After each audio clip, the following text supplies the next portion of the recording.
It's time for Shawn and Maya in the morning. Quick pitch to Walter, looking for the record, cuts back, he's got it, he's out of it at 25 to the 26-yard line. Walter Payton becomes the National Football League all-time leading rusher. Jordan, open, Chicago with the lead. The Chicago Bulls have won their 6th NBA championship. Chicago has won the Stanley Cup. Palmero over the head of Jenks. Uribe charges, throws, out! And the White Sox have won the World Series. A little bouncer slowly toward Bryant. He will glove it, go to Rizzo. It's in time, and the Chicago Cubs win the World Series.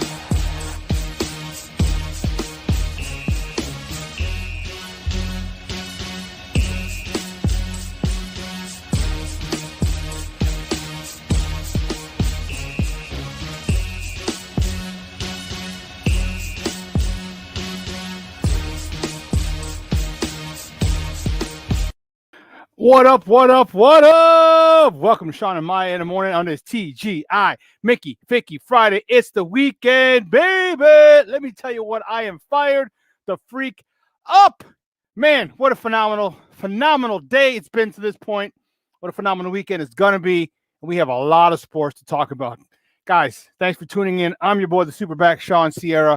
And if you're watching this on Facebook Live, well, then I guess you found us on Facebook. Now, if you're not following us on Facebook, what are you doing? What are you waiting for? All right, go to Facebook, type in SportsZone Chicago, and click the like button. It's a little thumbs up right there. Just click the like, and then you're doing it. Now you're doing something over there. We're doing something over there. All right, and also, since you're on Facebook, go to Shawn and Maya in the morning, okay, and click the like button, the little thumbs up sign on there too. Now you're really doing something over there. Make sure you like Shawn and Maya in the morning and SportsZone Chicago. Now, if you're watching this on our YouTube channel, excellent. Now, if you're not subscribed to us on our YouTube channel, what in God's name are you doing? Tell them, Steve. Tell them, Steve. What's wrong with your ass? All right, go to YouTube, type in SportsZone Chicago. Okay, click subscribe. And not only will you get Shawn and Maya in the morning 3 times a week, but you're also going to get our 4 other live shows throughout the week. Okay, so make sure you do that. Now, if you're watching this or listening to us on the app, that's even more excellenter.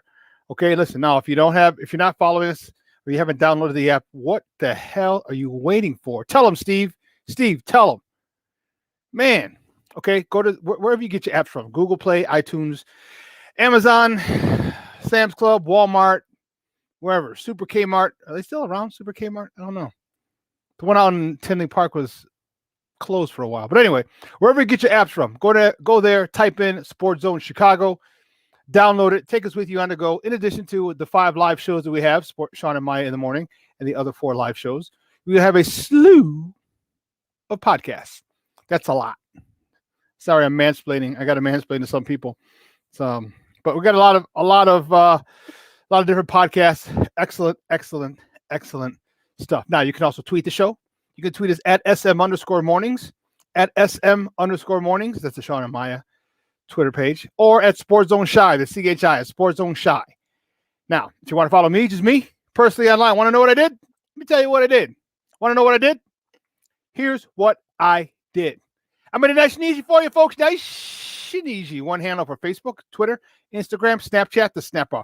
All one handle at the Shawn Sierra. If you want to follow my lovely co-host, Maya Kai, you can follow her on Facebook and Twitter at the Sports Chica. And if you want to follow her on Instagram because you do it just for the gram, just follow her at Maya_Akai. It's MAYA_AKAI. I would be remiss if I didn't bring him out. He's my man, 50 grand. He's the man that makes everything run smoothly. He's the man behind the curtain, the whiz, but I like to call him my Puerto Rican Swiss Army knife, Ivan Vargas. Ivan, what's up, Papa? Super Kmart, Shawn? Super Kmart? Damn. Super Kmart. I haven't seen a Kmart in like 30 years. I think they're all closed. I don't know. I don't know. I think they might be open just to sell apps. So if you want to go buy your app, go in there and get your apps. You might have said like Venture or something like that. You know what I mean? Dude, that's awesome. You might as well gone that far. Like I was like, damn, Super Kmart. I haven't seen a Kmart. Actually, you know what? I lied. You know what? I'm wrong. There was a Kmart. I know. There was a Kmart on Addison and like right past the expressway, right before Kimball. Yes, years. yes, for years, yes. and then they turn it down. I think it's like a home decor now or something like that. But yeah, so there was one up here for a while, but hey, took it back. Super Kmart, damn. Super Kmart. You Blue said light venture. Someone, you know what? Someone said in there was a Facebook post that said, "Tell us how old you are without telling us how old you are." By the stores. And someone put venture, and I put Zaire. I don't know if you remember Zaire. Zayre. I've heard of Zaire. I've heard of Zaire. Like being when I was a shorty, I heard of Zaire. Yeah, I just remember specifically going into venture. Yeah, venture was the black and white stripes. That was the logo. Yeah, that was crazy. That was nutso. That was nutso, man. And it's gonna be a phenomenal show. I'm telling you, I am fired up about this show, man. My guy Joseph Phillips is ready. He's in the green room, getting lathered up, getting ready to come out. Because hey, listen, let's keep it real. You know how crazy Joe be getting sometimes. Joe be getting crazy sometimes. It's like, and I love it. I love it. Getting the smackdown sometimes. Joe be from the top rope, elbow drop. You can't do that. That's against all law and order of everything Christian. Joe comes down with the big Christian elbow on you. I love it. I love it. Hey, we don't censor anybody here. You know what? And that's a beautiful thing. That's a beautiful thing. Listen, we got a great show for you. Joseph's going to be with us from 9 to 10 o'clock hour, and then at 10 o'clock, our guy Kenneth Davis. He's going to sit with me from the 10 to 11 o'clock hour. We have a lot to talk about with Kenneth. And then at 11 o'clock, man, you know what it is. Friday, 11 o'clock, it's time for the two-back set. Me and my man, the draft doctor himself, Phil Toshin. We talk mostly Bears. Actually, all Bears, because Phil doesn't talk any other sports. I almost forgot about that. He doesn't talk any other sports. But, man, we got a lot of Bears news to talk about. A-Rob, deadline pass. Eddie Goldman, he's been around. He's been seen more and more in and around the Chicagoland area. We're going to find out. We're going to talk to the draft doctor himself, Phil Toshin, at 11 o'clock. But, guys, you know how we do. The first segment of every show is called Top of the Morning. Just when you want it. Top of the morning to you. Top of the morning to you. Top of the morning to you.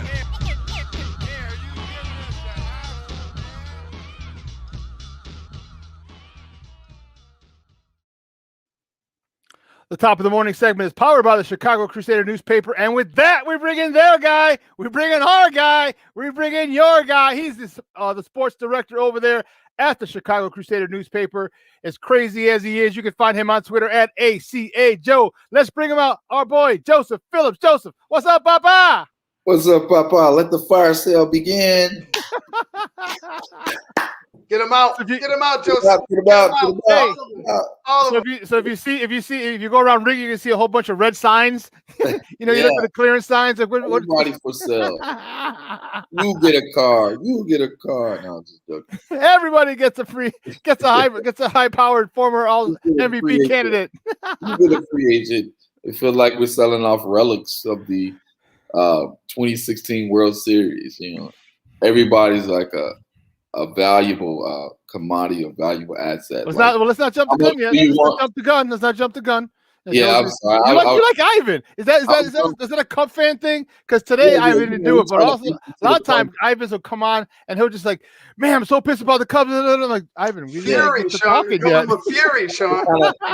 You gotta be upset with what we're seeing.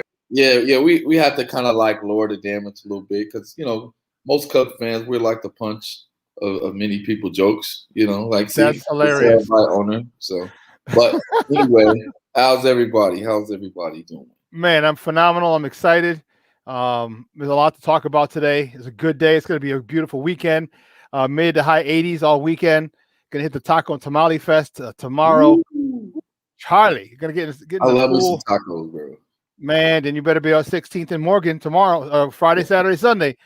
And you know what? You can run into my guy John Gear. My guy John is he's the guy I get all my shirts from, my sock shirts, my Bear shirts. He makes custom, limited edition. So you can go check him out. He's got some pretty cool Cub jerseys that you guys will like. There's the final run. It's the third. He usually makes one run of everything, but because he got so much good response from it, He made a second one, and then people were still bitching and moaning around. They wanted it, so he made a third run. So the Cubs one, Ivan, I'll send you a picture. I don't know if I did send you a picture, but I'll send you a picture of the Cubs and Sox ones. And Joe, you check it out. And he's going to be there all weekend, and it's going to be. I already got my Sox one, dude. It's tight. It's tight. And Man, the Cubs one. What I want, Shawn? I want one of those Cubs jerseys. You know that they used to wear. You know, they wore during the '89 season the road jerseys with the blue, all blue. Oh no! Listen, he makes his own jerseys, dude. He makes these are his own specific things. So so whenever you see someone with it, like you won't see very many people with it. You're like, oh, I know where you got it from, and you won't because it's such a limited amount. You very rarely see people with the same thing unless you run in those same circles. You know what I mean? Right. You know, he made the little jersey he's made now, dude. It's tight. It's got Cubs across. It's a Cubby blue. It's got a V-neck. It says just Cubs, big block letters across, and it's got two different logos on each sleeve. Look, it looks dope. It looks dope. Put it this way, it looks a hell of a lot better than those Wrigleyville uniforms that you have. Yeah, you call them Boys Town uni. Yeah. Sorry, I had to take a little jab there. I was going to put up something in a second that's going to piss me off. So I know I had a strike initially. Oh man. So yeah, this weekend's good, man, with a lot of sports. We got the NBA Finals, we got the Sox hosting the Astros, we got the Cubs back in action as you talk about selling people off. We got some people can't play in the Olympics because they got the virus.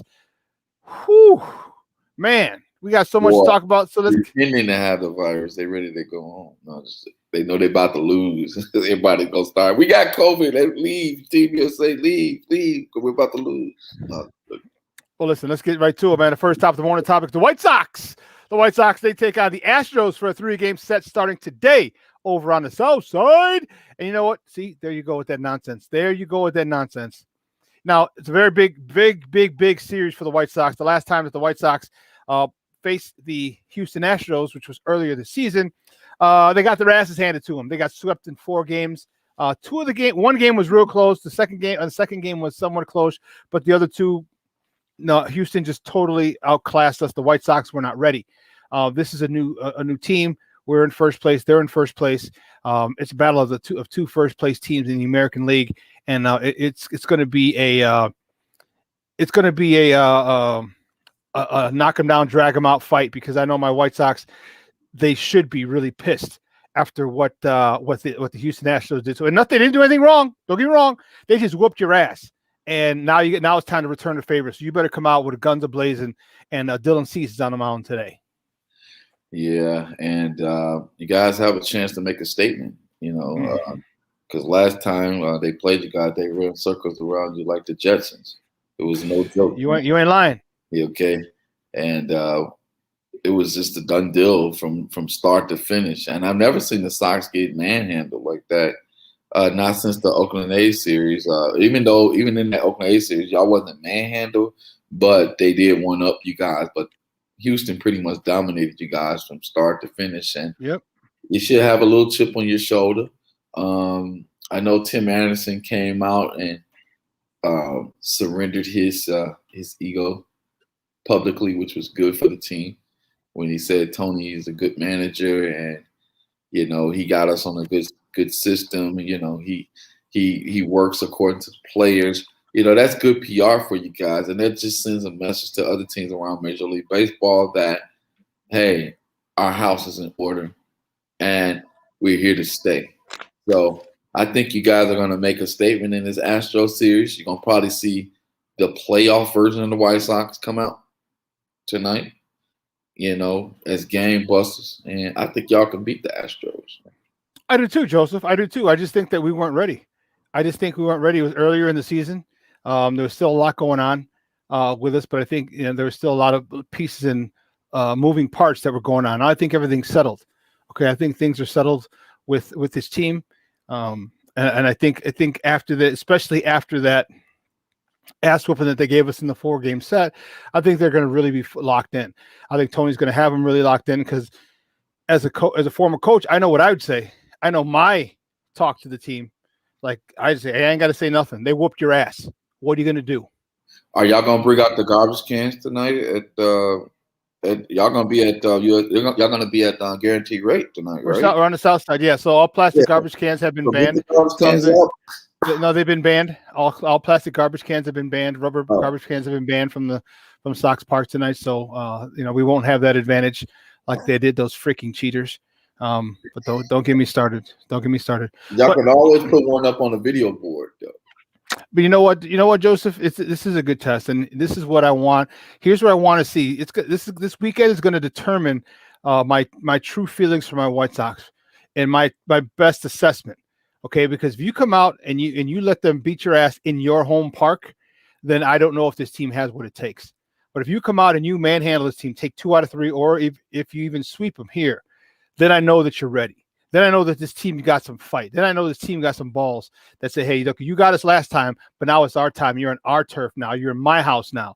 So we're going to see. And that's the attitude this team needs to take. That's the attitude that Tim Anderson's got to say, got to talk to his team with. Jose Abreu's got to say that in Spanish to all the Spanish speaking dudes. Okay. That's the attitude that needs to permeate that clubhouse, because if it is Dylan Cease, but we we need from Dylan Cease, we need one thing: no big inning. And even in his last start, he was 2 pitches and he was down 2-0. Base hit, first pitch, second pitch, bam, homer, down 2-0. But after that, he shut him down, no hit him through 5. So he just can't have that bad inning, because I'm comfortable with Dylan Cease. I just don't know where that one inning is gonna rear its ugly head. And if it's early like it was last time, I know he's good the rest of the game. But we need him not to have that inning, because the Houston Nationals are a powerhouse. You can call them cheaters, you can call whatever you want, because they were, but those jokers can still hit. They ain't using trash cans and video equipment now, and they're still in first place, knocking a whole bunch of baseballs outside out of the park. Right. That's why they didn't have any representatives at the All-Star game. I guess they were doing it in protest of Major League Baseball. My thing is this, no one told you to cheat. Okay, at the end of the day, get over yourself. White Sox, it's a new team on the rise. I think you guys have a chance to match up with them, because they're a powerhouse. They're a superpower. And y'all have the weapons and resources in-house, along with the managerial aspect. And don't forget the Royal Rumble of all Royal Rumbles, Dusty Baker versus Tony La Russa. And I don't know if you know their history, but they don't get along at all. When they match up, they've been going at it since the days of the Giants days, and then with the Cardinals. They used to be snapping off on each other in the dugout, cussing each other out, raining expletives backwards and forth. So I know they're a little old in age. They probably come out and give each other a hug. And then once they start showing their little gamemanship, then you probably see a fiery Dusty Baker, and you're going to see a fiery Tony La Russa. Well, I hope we see a fiery Tony La Russa. I really want that to be seen by his players, because we haven't seen a fiery Tony La Russa yet. And I think the players and the team has a lot of respect for him. But I think once you see him kind of go off the rails and get a little ignorant, you know what I mean? I think they'll be like, whoa. I think that'll really endear them to him. So I think if that happens, great. If that happens, great. And I think it'll be a big rallying cry, a rallying point for this team. So we'll see how that plays out. But hopefully they don't need it. Hopefully they come out really focused, ready to go, because this Astros team's no joke. Right. They're not in first place for no reason. But there's only one guy that can get under Tony La Russa's skin, and that's Dusty Baker. And I never determined that factor. The reason why I'm mentioning this, because that can be an issue down the line, because Dusty don't like losing to Tony. And I know that Dusty will have all weapons out against the Sox. He don't want to lose a game against Tony. I think that's one advantage that the Astros have, that Dusty is not afraid of Tony. Okay? He knows Tony's gamemanship. Now, Tony has mellowed out a little bit, and I think that the only advantage Tony has, I would have to say, because Dusty likes an African-American team, Tony has a little bit more African-Americans on his squad. that have his back. And that may be the determining factor in this series, like who's going to play for who. Now, with Dusty, I believe the Houston Astros was good before he came there, but he adds another level to them as far as just experience and gamemanship. So I can't wait to hear about the results, So it should be a good game. Cool. Next top of the morning topic. Oh, are you kidding me? Yes, thank you. Boo! Get this mess out of here. You had to get him going. I thought I sprinkled. You had to get him going, right, Ivan? Sprinkle a little spice on the. You can sprinkle some on the cucumber because that's what it is. Some straight trash, brother. Well, staying with the White Sox, made a small move yesterday. They acquired catcher Davey Grullon from the Tampa Bay Rays for cash considerations. He was immediately transferred to Charlotte, so he will be in the AAA system, kind of just in as a insurance policy in case Yasmani Grandal doesn't return as expected. They'll have a little bit of depth. You still have the Yerminator, who is a catcher. I know he DH'd for us the beginning of his month and a half, his time in the bigs, but he is a catcher. So I think he played one game. It was funny. I think it was the day right before he got sent down. He was a catcher. He caught the last inning or two. But they got another catcher just in case Yasmani doesn't come back from that knee injury on schedule. Yeah. So first of all, you guys had the depth. Now, one of the places I was concerned about you guys having depth is at catcher. I know that Grandal, he hasn't hit pretty much. He hasn't hit the way you guys paid him. So in addition to that, now he's injured. You see what I mean? So that is kind of like a weak spot. But I think he's drawn a lot of walks. Big time. So that's good high on base percentage. But other than that, you guys are looking for situational hits, even though y'all have been hitting without him in the lineup, but he's still been a threat and a presence in the lineup, which allow other guys to get hits. Does that make sense? In addition to that, I guess the new guy that y'all calling up or signing or traded for, I don't know what his batting average is, but he don't want to be an easy out in their lineup like that. That's all I'm saying, So I don't think he'll be. I think he's literally break glass in case of emergency type of guy.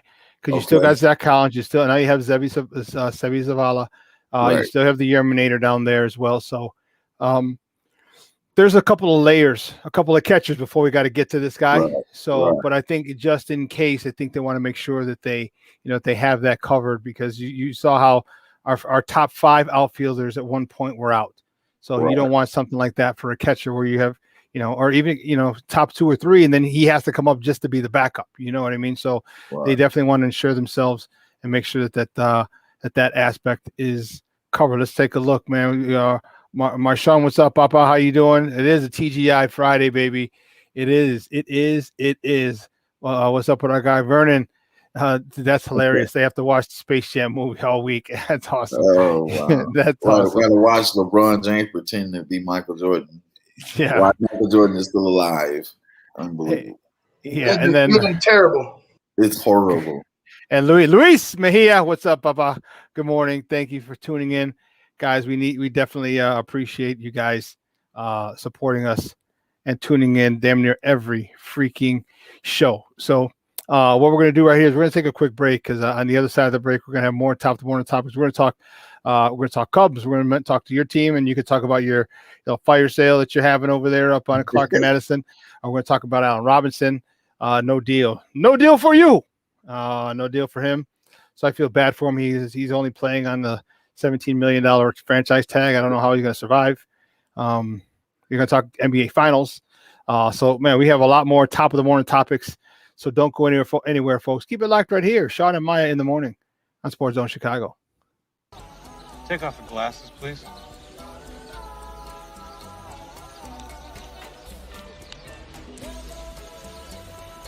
You look familiar. You got a record? Yes, sir, he's got a record. He's got a great record.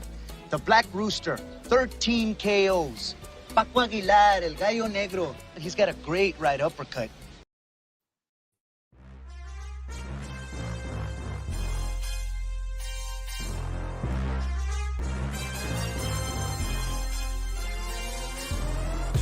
AutomotiveMap.com presents the Sports Flash on the SportsZone Chicago.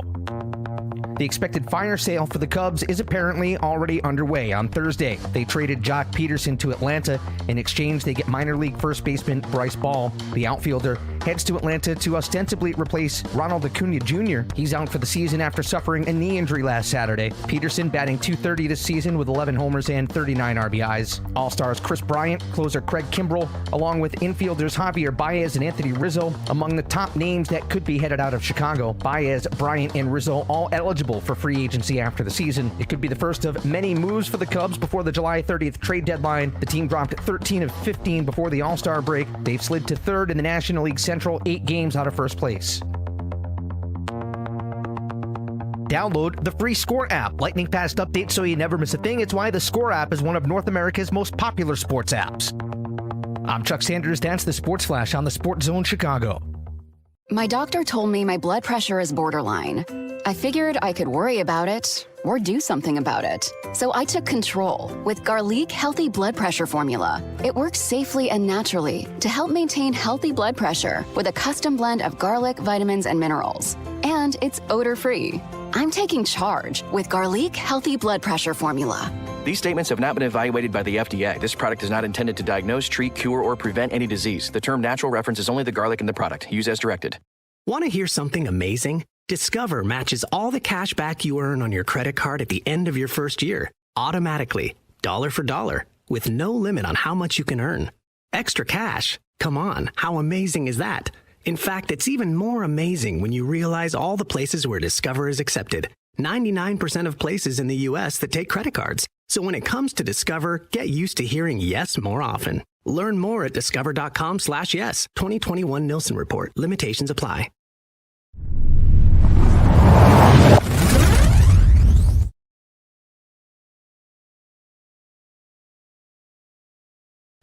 Welcome back to Shawn and Maya in the morning on SportsZone Chicago.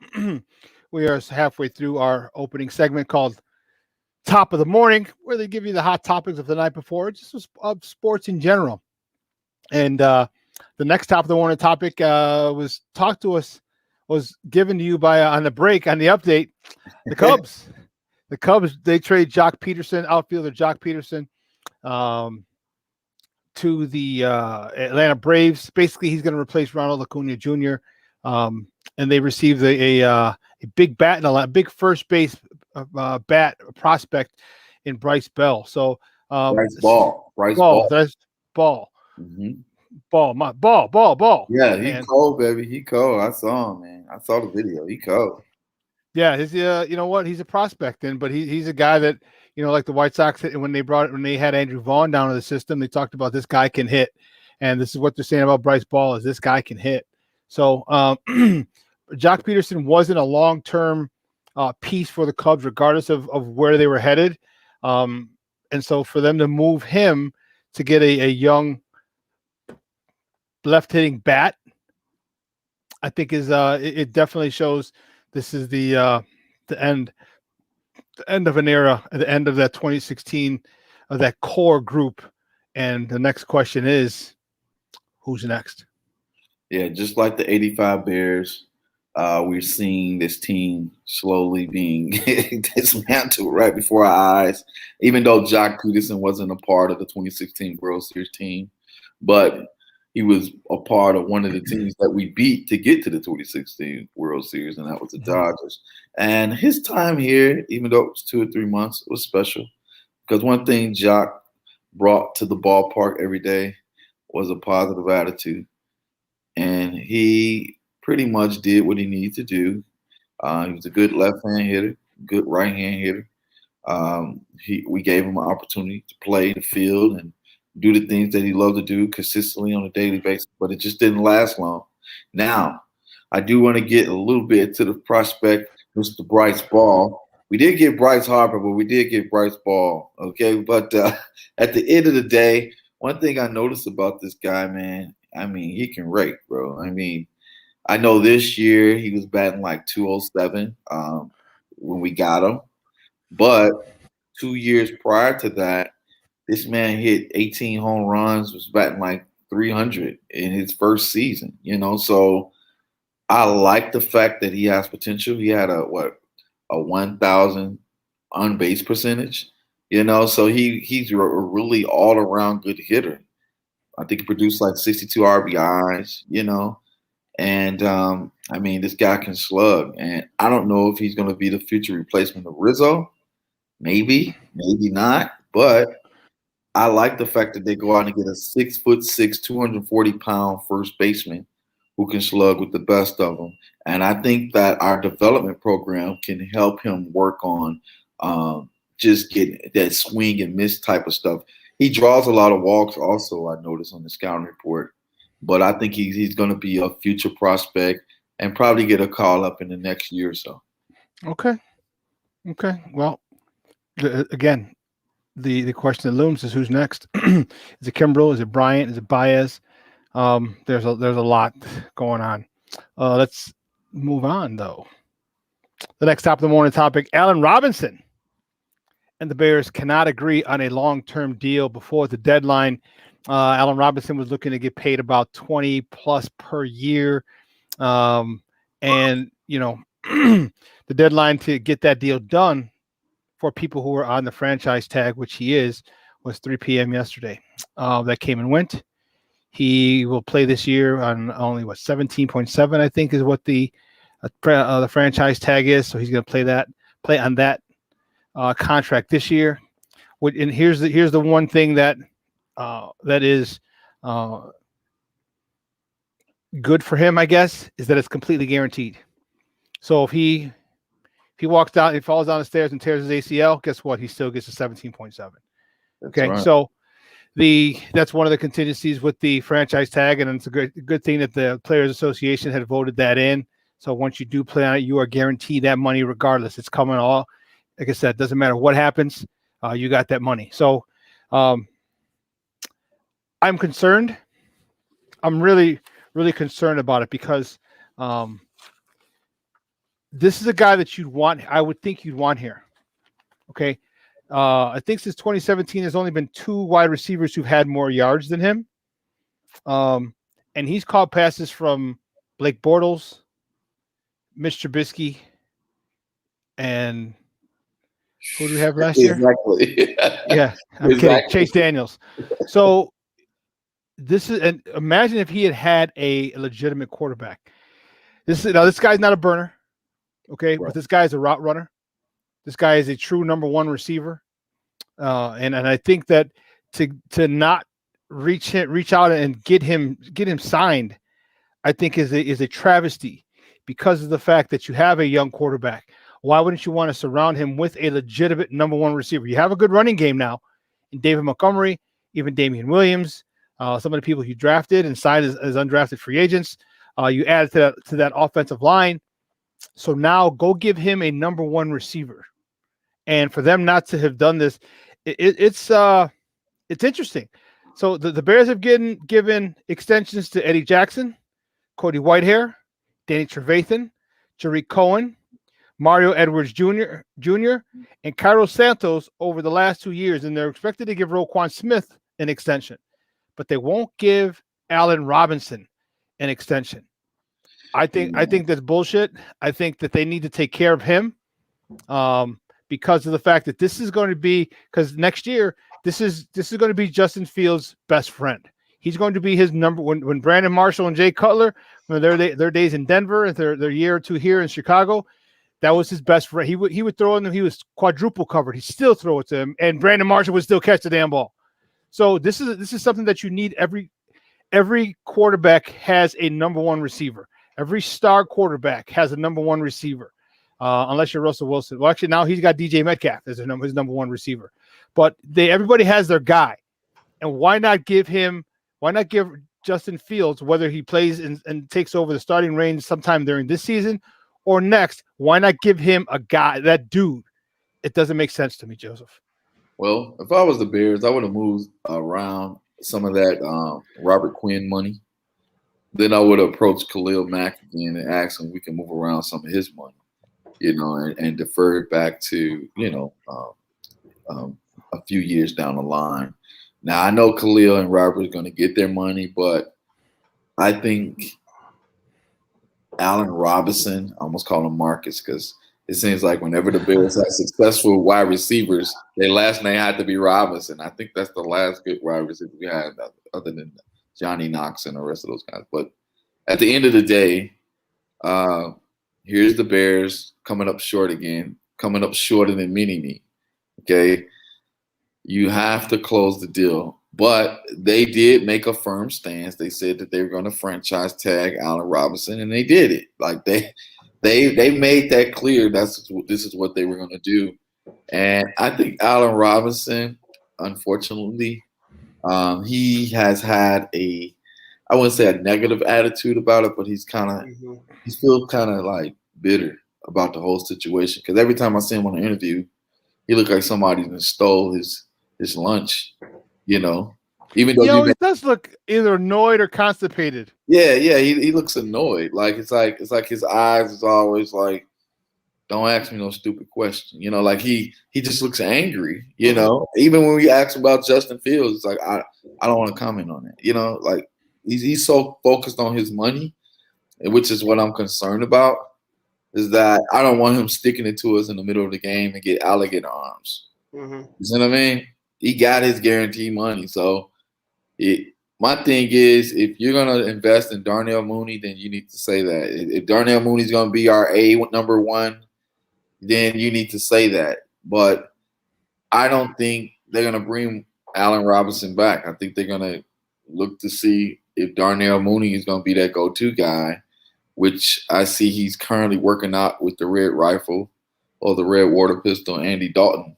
Why's he got to be the Red Water Pistol, bro? Why are you talking shit on him and he hasn't even taken a snap for us?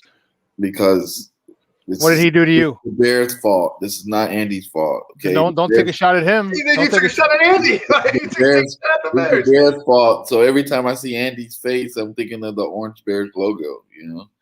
But at the end of the day, this is Justin Fields' team. Sorry, Andy. Okay, I'm tired of all the shenanigans with the Bears. I'm tired of Matt Nagy. He said he's not going to start Justin Fields. He needs to start Justin Fields. I want to see Justin Fields opening day. I don't want to see Andy Dalton opening day. And I want to see Allen Robinson smiling on opening day, because I think that's the only way that Allen Robinson is going to I would say if he wants to stay, it'll make him think twice if Justin Fields is throwing him the ball, I believe. Like Lee Corso says, not so fast, my friend. Like I feel like you're right about it's going to be Justin's team. It's not his team right now. I think there needs to be this this kind of a transition in for a rookie quarterback. I think Andy Dalton will be okay for the first half of the season. If you want to make a move after that, if you assess the team and you're like, hey, we want to see more out of the offense. We think we get more out of the offense with Justin. Then go ahead and throw him in. I'm all for giving him the reins when he's ready. But let's just start the season off. Let's see what we could do with it with Andy Dalton. We're paying him as like he's a number one. We gave him the money for like he's going to be starting this year. So let him go. Let's see what happens. And if you don't like it, adjust. I don't know why that's an issue here. The Bears fans need to understand we're not good. Like I hope we could make the playoffs this year. Maybe we could shock the world, win the first round, maybe win a wild card game, and move into the next round. But I just feel like this is a transition year. Ivan, can I ask you a question? Do you trust that the Bears can develop a quarterback? No, that's why I'm saying. You know who I trust to develop a quarterback? The fans. Okay? The fans. So what are you talking, dude? All right, so here's the deal. As soon as Justin Fields gets out there and Matt Nagy start doing crazy stuff and calling crazy stuff, the fans are going to give Matt Nagy the feedback that he needs to let him know that you're not going to do this to Justin Fields. The sooner we see what Matt Nagy is trying to do with Justin Fields, the better. I do not want to wait 7 or 8 games and then he comes in, and then Matt Nagy is doing the same thing he did to Mr. Trubisky with Justin Fields. I just don't trust Matt Nagy. The sooner we can get Matt Nagy out of here, and I know you guys want him to stick around because you're like, well, he drafted his own quarterback, et cetera, et cetera. And he's going to tailor the players. He's going to tailor the plays according to Justin Fields' strengths. I hope he does that. I hope he does all of that. But as soon as I start seeing him doing these fancy, crappy, wasteless plays on the field, I'm coming for him. That's all I got to say. He's already admitted. He's already said that he would be giving David Montgomery in the running game. He said David Montgomery will have 20 touches a game. That was something that came from the horse's mouth itself. But I mean, yeah, the fans are going to let you know, Joseph. But like I said, what if the fans let you know in week 8? What if things are going well the first 4 games with Andy Dalton? The chemistry's fine. The team's moving along. Next month, you go ahead and you're 2-2, or you're 1-3. Then you want to make a move at that point. I just feel like, yeah, the fans are always going to bark and let you know how they feel. I just feel like as a head coach, stick with your decision, Matt Nagy, because it'll be the first time we could, as fans, we see you making a stand. This is my decision. This is what I'm going to do with my guy. I feel like Matt Nagy taking the reins and being the head coach, like he should, is a positive for his development as a head coach. I get you. I want Justin too. I don't want to rush Justin. I want them to be simpatico on the same page. I think Justin is ready. Why do you say that? I'm not a talent evaluator. So then how can you say that? No, because he's proved it. Just like but you haven't been it. Just like Trevor Lawrence proved that he's ready to start. No, he didn't prove anything. He's the number 1 pick. He got a number 1 pick, and they got nothing to give him. Justin Fields should have been a number 1 and number 2 pick. He beat Trevor Lawrence. My whole thing is this. I think because of the naysayers, they put so much negative publicity out there on Justin Fields, his epilepsy and all that stuff. This guy is a gamer. He's a baller. He's better than any quarterback we've ever had since Sid Luckman, okay? And he hasn't even played a down yet. And I'm not going to count Jay Cutler because Smoking Jay, a lot of times, he was in his feelings. Justin Fields is a gamer. He's letting you know he's looking for revenge against the guys that's passed him up. Throw him out there, okay? He's playing with a burning desire. He's playing with a fire. I don't know this I hope this convinced Matt Nagy, but come on now, week 1, Justin Fields should be out there. I don't want to hear any more baloney about we need to wait. What if he's not ready, Joseph? You can't tell. What if he's not ready? Because what if he's not ready? How can you? Can you tell if he's ready or not? Yeah. Because here's the deal. Explain to me how you can tell he's ready by you not being in practice and watching him practice. Well, here's the deal. I'm getting feedback from the players. Okay, the players are saying that he's ready. Okay, you're hearing a lot of the players. When you start hearing veteran players saying, "Okay, this guy's throwing dimes. This guy's reading all the offense. He's making all the right reads. He looks spectacular." Then you got the media doing the same thing, and then you get the Matt Nagy, and he shuts down all our hope. You see what I mean? Like, you need to leave it open for a competition and say, "Listen, I'm not going to come out." He should have never came out and said that Andy Dalton is our QB from day 1. You shouldn't have said that because they already gave him the job before. That's what I said. Like that's stupid. That's dumb. No. But I mean, when they signed him, he had the job. When they signed him, they said, "Andy Dalton, you're the quarterback." They didn't know they were going to get Justin Fields, Joseph. Just for context, that's how they gave him the job. But he came out and doubled. I would say doubled down. He did. Okay, he came back and said it again. And I have no problem with it, dude. I have no problem with it because it's already done. Okay, if you want to say, "Hey, listen," because he is our QB1, he is starting the season. That doesn't mean he can't sit the first half of the first game. Doesn't mean he can't be pulled in game number 2. It doesn't mean all that. It's a 7. I was about to say 16. It's a 17-game season. Okay, there's a lot of football to be played. Okay, now I am okay if my issue is this. If Matt Nagy runs the ball, I am more than comfortable having the red rifle, Andy Dalton, at quarterback. And here's why. Andy Dalton is a Pro Bowler. Yeah. Andy Dalton has won playoff games. Okay, this is a guy. You're not getting a Mike Glennon here. Right. You're getting a legitimate quarterback. He's not a Super Bowl caliber winning quarterback, but it's the best quarterback we've had here in years. Okay, he's the best guy they brought in years. Okay, since Cutler. So this guy is a guy who, if you continue to run the ball with him and pound that running game, pound that defense, and force them to make adjustments, he is more than capable enough of hurting you, because we have the Darnell Mooneys, because we have the Allen Robinsons, because we have the Burrs, because we have the Goodwins, because we have the Cole Kmets, because we have the Tariq Cohens. There's a lot of different. This guy has seen. There's not much you can there's not much of a defense, many defenses you can put up against this guy that he hasn't seen in his 10, 11 years in the NFL. So if you ask me, and if he's able to stay healthy and keep him in there, he's going to move this team. He's going to get this team. But Andy Dalton underthrows a lot of balls. This is the same Mitch Trubisky stuff all over again. Darnell Mooney needs someone to sling him the ball. He is a speedster. You got Goodwin. Why you go out and get all these speedsters and then you don't have anybody to throw him a bomb? You're going to keep doing this winky-dinky short pass West Coast offense stuff. It's cool, but if you don't have the personnel to run it, it's not cool.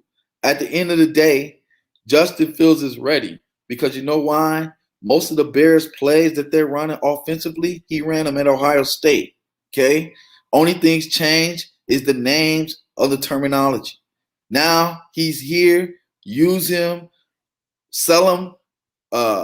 Let him play. Let him be runner-up for Rookie of the Year. Let him get all of those accolades. Do not take this season away from him on some red rifle stuff. This is some typical Bears gimmick stuff.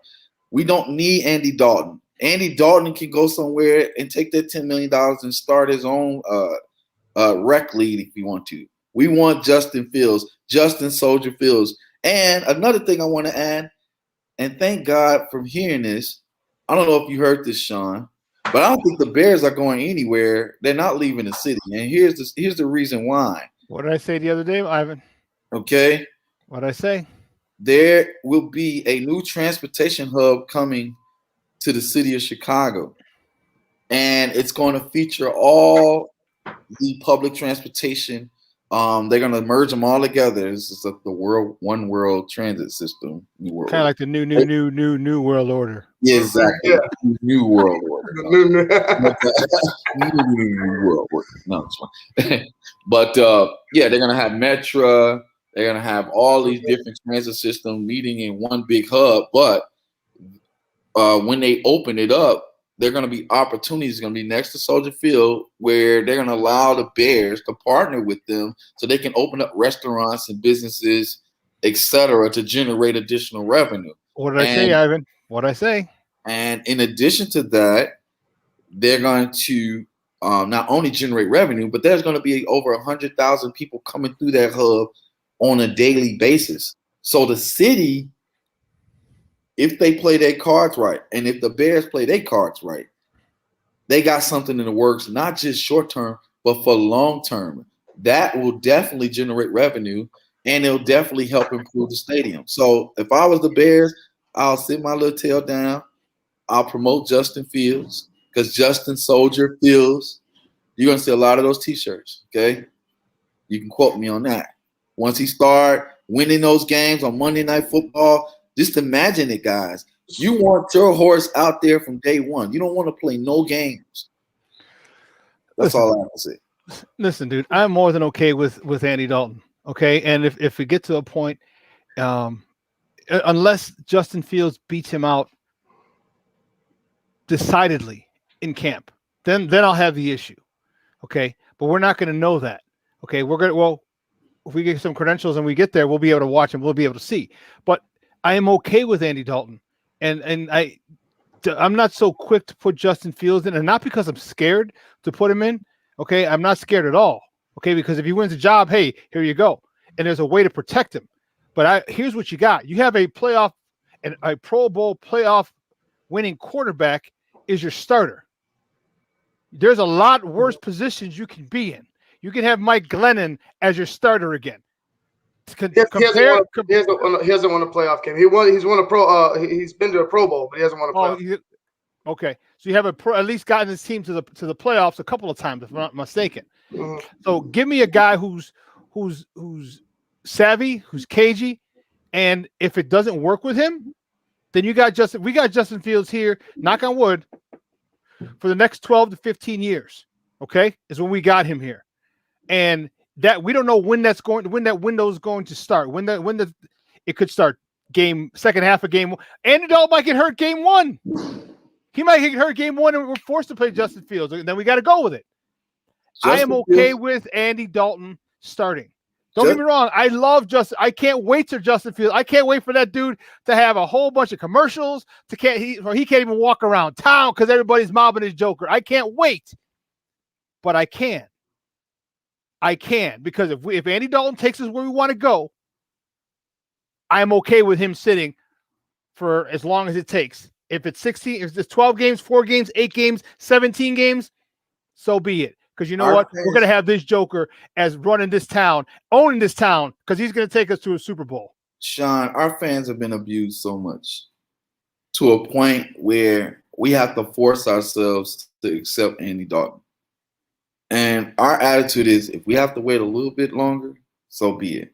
We're kind of like, our tolerance level with the Bears is like 0 right now. Okay. Yeah, we're being patient with them, but they're also on, it's almost like the terrorist watch. You got the different colors, levels, you go up, it's that severe right now. Like, we don't need any more experiments. We don't need any more projects. We drafted a baller. We drafted a gamer. Why isn't he starting? That's all I want to know. And I know he hasn't won the job. But how are these guys competent enough to evaluate anybody where they couldn't develop a quarterback in the first place? Justin Fields should be coaching the team. He doesn't want to walk into no mess. Stop your nonsense. No. What I'm saying is that I don't trust these guys. I don't trust the Bears organization to develop a quarterback. And the only way we're going to find out is by playing him and letting him do his thing. I think he's going to be better improv-wise than actually listening to Matt Nagy play calling. That's where it's like, okay, I agree with the talent on the field, but having him improvise, that's not what we want. We want that, like I said, we want our head coach and our quarterback to be in sync. I feel like Justin Fields being rushed with a group of guys that, like you said, can't develop a quarterback, can't run an offense with rhythm. Why would rushing your future franchise quarterback in the start with these guys that are incompetent be a smart move? And with an offensive line it's probably going to potentially have 2 starting left tackles that could be rookies. Right. So either way it goes, it's going to blow up in their face. So either you guys want Matt Nagy out of here, you want to see him blow up in his face when Andy Dalton be out the door along with Matt Nagy, and you're going to see them have another, not losing season because they had back-to-back 8-8 seasons, but another mediocre season where Chicago fans aren't satisfied, where you can throw them out there day one. I think Justin Fields can get us wins. That's what I believe. Okay? No, I don't want LeBron. LeBron, he'll go join. Stop. Don't even go on that tangent. Continue your thought, Joseph. Just go on your finish your thought. Yeah. So anyway, I believe Vernon, Justin you know Fields, better, dude. Stop it. I believe tell Vernon I'm gonna get him. I believe Justin Fields is a winner. Okay. I do too. He needs to be out there from day one. That's an insult to his intelligence. It was already an insult to his intelligence that he was drafted number 11 in the draft and overlooked by 3 other quarterbacks. Then the Bears draft him, and then they're trying to play him like he doesn't have the mentality or the intelligence to start from day one. No, so stop with this. Listen, don't stop with your narrative, dude. Don't do that. Don't do that, bro. He don't want to be cuddled. Dude, don't do that. Why are you going to say they're attacking his intelligence? They said that they have a better QB room now. Because of the fact that you may want a guy to learn that's attacking his intelligence. Okay, the fact that they drafted him, you're not going to draft him jump up in the draft like you did, give up draft capital, and think he's a stupid motherfucker. Okay, don't start that shit, Joe. Don't do that because what they wanted. No, you said they're taking his but they're not going to do that if he was dumb. No, they're not going to do that. They have a guy. They have a guy that they think can be a franchise quarterback, the best quarterback we've had here in a long time, if ever. And they're saying, hey, listen, we're gonna go slowly with this guy. Now, there's gonna come a point where if Justin Fields is as good as you think he is, as I hope he is, and as Bear Nation hopes he is, there's gonna come a point where they say, hey, Andy Dalton, you're playing good, but this guy playing better. Because the 2 or 3 series you give him there in a game, that's got to be upped more. That's got to be to 4 or 5. Or you know what? That's got to be a habit. At this point, it's sorry. You got your 10 mil. It's going to happen if it's meant to be. So I'm okay. They're not attacking his intelligence because they're trying to bring him along and make sure he's capable of. They need to take the kid gloves off of Justin Fields. Justin Fields is a grown man. He's been through a lot of adversity. This man played with a broken finger. I mean, come on, man. Broken ribs, broken fingers. No, I'm saying his high school game, this man on ESPN, bro, they broke the man's finger, even though he had to come out the game. But this man's a baller. He's a gamer. Then against Clemson this year, this man rib was pretty much destroyed. What does he have to do to get the respect? You see what I mean? Like, it's not because you don't start, you're disrespected. Come on, Joseph. This is Trevor Lawrence. He'll be starting. No, it's a difference. If this is Trevor Lawrence, if the Bears have the number 1 pick, and I'm going to say this. No, because no need for the hypotheticals. If the Bears, there's no need for the hypotheticals because you don't know that. Because if it's the same situation, the Bears didn't know that they were getting Justin Fields. The Bears 20.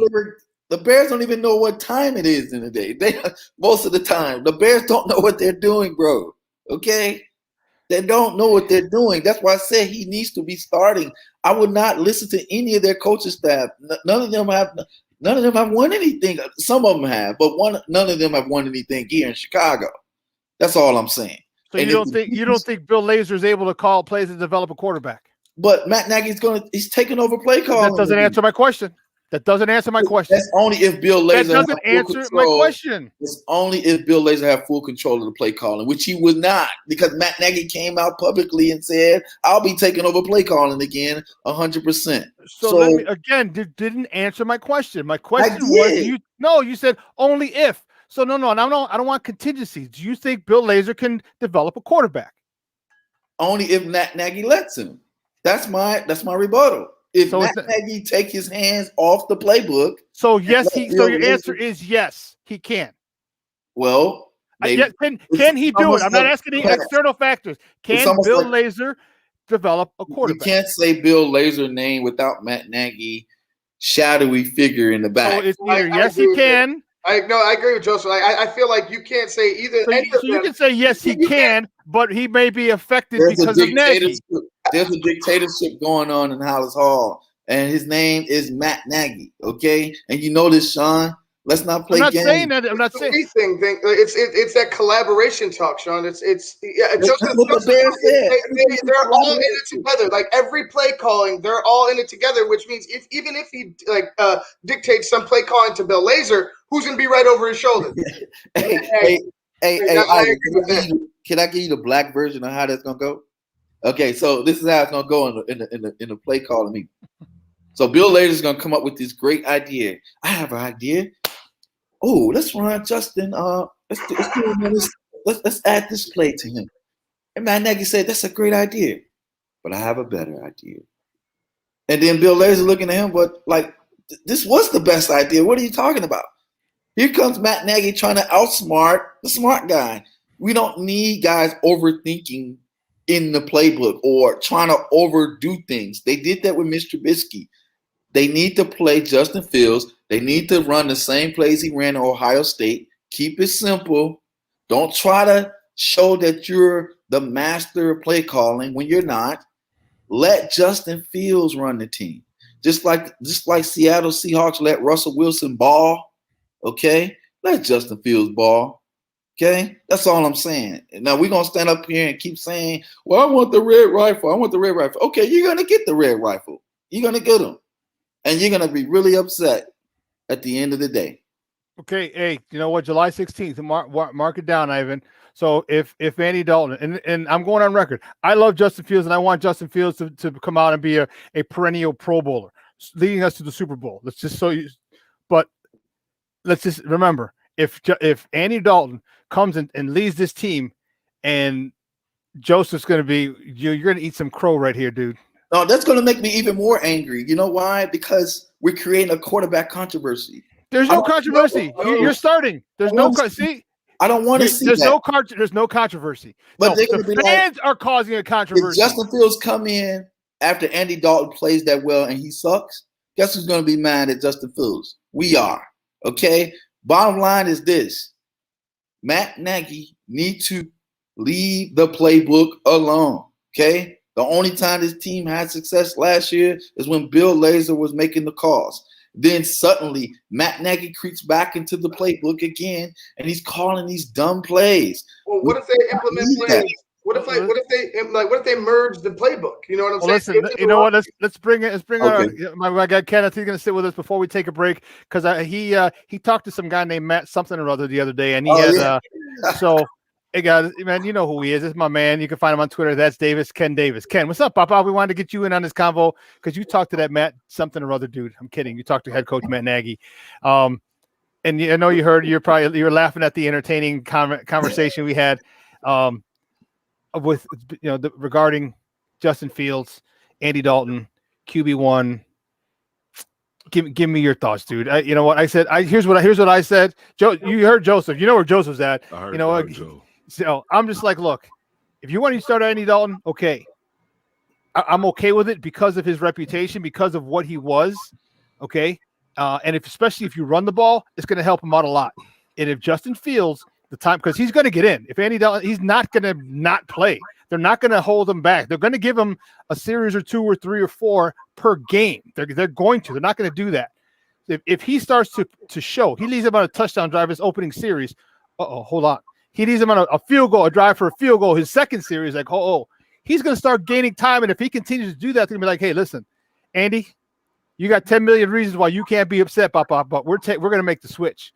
So I'm thinking if Justin Fields beats him out clearly, go with it. If Andy Dalton's winning, go with it.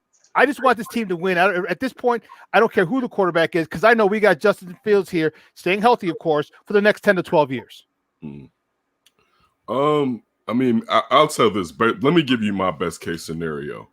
My best case scenario would be for Andy Dalton to start the season and start at least 5 or 6 games and let Justin Fields kind of get acclimated to what he sees Andy Dalton doing, and him and Andy Dalton talking in the quarterback room about what took place after games, and then putting Preach, Justin Fields. Hubbard, preach, damn it, preach. That's what I mean. Because as I said to you in the past, Justin Fields is going to be here now. If he beats him out, cool. I don't see him necessarily beating him out straight out of training camp. I also say this. Now, mind you, they didn't have a preseason last year. I don't necessarily think he's going to get a fair shake at beating him out. You know, even if you look back at the Nick Foles and Mr. Trubisky thing, and you could say, well, neither one of them beat each other out. Common sense basically told you that Nick Foles was probably the better quarterback just from his tenure in the NFL, and they just gave Mitch that extra try. I think the deck is stacked against Justin not beating Andy Dalton out. And I'm not necessarily upset with that. But I'll say this to get back to what Joseph was saying. Matt Nagy has an ego problem. And I mean, that's just facts. You know, like in having a discussion with him last Friday. And you know, it was a good discussion. He went along with the vibes that I was giving out. And as I said to him, you know, I was a huge Matt Nagy proponent. But I've been beaten, and I'm not the Matt Nagy. But you screwed it up, Matt. You screwed it up, dude. You did. I mean, you should just came out. You screwed it up, dog.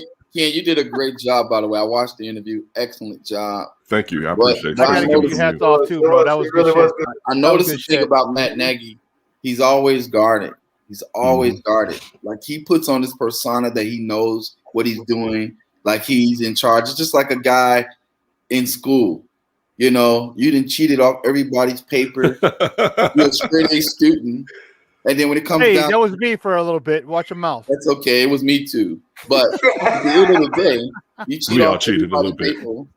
paper. You're a straight A student, and then when it get down to the nitty gritty, you're nowhere to be found. Okay. Mm-hmm. My whole thing is, do not put Justin Fields in the position to fail. If you're not going to be the head coach over the next 5 years, don't set him up to fail. If you see that he's the best player out of those two guys, play him now. Why are you wasting time? Yes, the Bears need to eat a little crow and say, you know what? We didn't know we were going to get Justin Fields, so therefore we got him. Okay, now we know that we got him. From day one, he's going to be taking reps with the first team.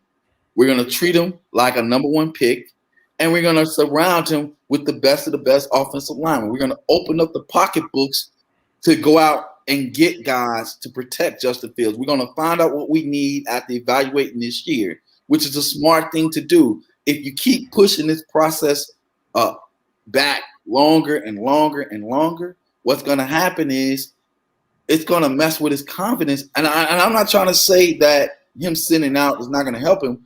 What I'm saying is that if he's telling you that he's ready to play, he's ready to ball now, he's ready to start now, listen to the man. No, okay? you can't. So players aren't going to tell you they're ready to play. Stop it. Listen. So can you? Why don't you look at it from a different perspective? Look at it from this perspective. Okay, what if the Bears are seriously concerned about that offensive line because, as Ivan said, they are starting two rookies. So what if they're saying, let's see what we have in this offensive line. If this offensive line can hold up, then we can make this. Because how happy would you be? You start week one and Tevin Jenkins gets beat by a tackle, an ET stunt, and Aaron Donald comes in and breaks his back. By Leonard gets beat by Leonard Floyd. That would be ironic. By Leonard Floyd, he breaks his ankle. Okay. So how happy would you be at that particular point? Because then you're gonna be bitching. Well, he didn't know about the line. Don't put him out there. That's the kicker.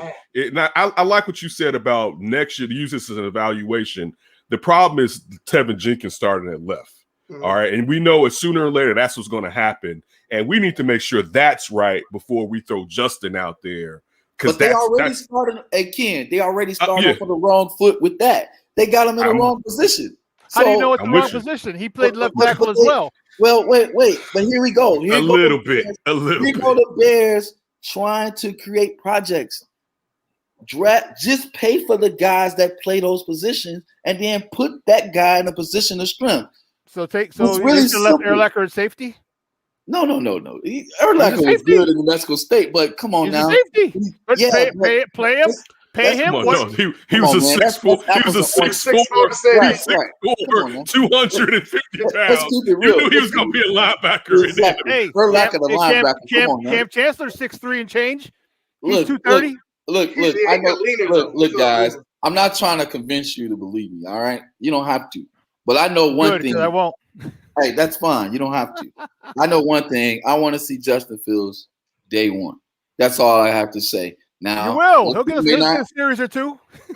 Yeah, he's gonna be carrying a clipboard, looking crazy, and he'll get a series or two in week one against the Rams. And what I'm afraid of, he's gonna be lost. He's gonna be a little lost because the Bears do not know what they're doing. They never develop a quarterback. I'm sorry, they haven't. What evidence do we have of us ever developing a quarterback since Sid Luckman? But part of the development is learning, Joseph. Like part of the development is what are you teaching? Getting into his playbook. You're teaching him your style of play. Teaching him what is their style of play? What is the Bears style of play? There's no answer. Nothing. Okay, you have no answer for that. You know why? Because it doesn't exist. Okay. Right. Get Justin Fields on that field and stop playing. But wait. So the problem with everything you just said was that's why you don't want to put Justin Fields on right now. I said that earlier. I said that because they don't know what they're doing. You let Justin Fields bring his plays from Ohio State. Make it simple, okay? Let everything he ran to Ohio State, you bring it to this team, and you say, this is what we're running. Justin, what do you want us to run? Okay? This is how you that's already been said. He's already said he's done that. He's done that. Just what they did with Lamar Jackson. How do I know? Because this is what Matt Nagy said. He said they're going to use a lot of plays that was successful for. Matt Nagy says a lot of things, but at the end of the day, his plays are going to prevail. That's what I'm feeling. But this is his guy. Listen, Here's where I understand you, and here's the trump card, no pun intended, that this is his guy. This is the quarterback that he chose. This isn't Ryan Pace's pick. This is Matt Nagy's pick. Like, give me the quarterback that I need, okay, so I can run my offense. This is the quarterback that I need. And so when they do that, if you don't think that he's going to do everything, he's already said he's going to tailor the offense to Justin Fields. He should have done that shit with Mitch, tailored to his strengths, but he didn't. But he already said, we're going to tailor this offense to Justin Fields. So now, which means they're going to bring some plays that, and him and Ryan Day, a head coach at Ohio State, are good friends. Which is, remember, he worded him up, said this guy is a generational talent. So he's already done that. So as much shit as we want to give Matt Nagy, and he deserves a lot of it, we have to give him credit for saying, okay, if this look what it did for Lamar Jackson. Why? Because Lamar Jackson was comfortable running the same stuff he's run for the last 2 or 3 years. Justin Fields will be comfortable when he gets in there running the same a lot of the plays that he ran the last 2 years. So yes. I will give Matt. We have to give Matt Nagy credit because this is what he said, because his job is on the line. But this is your guy. The heat's off of Ryan Pace. I got you, your guy. Now you got to go to work. I did my job. I traded up. I did all this stuff. I got the quarterback, the generational quarterback that everyone's talking about, arguably the best one in the draft, better than Trevor Lawrence. You got to do your job and develop him. Well, I don't think he's going anywhere, to be honest. The Bears defense, he ain't going nowhere. Be on point. The Bears defense should be on point this season. Should be. And in addition to that, our offense should go to another level this season. There should be no excuse. Now, day one, if you want to take us to the Super Bowl, take us to the playoffs, you need to start Justin Fields. That's all I can say. Because I don't see Andy Dalton scrambling.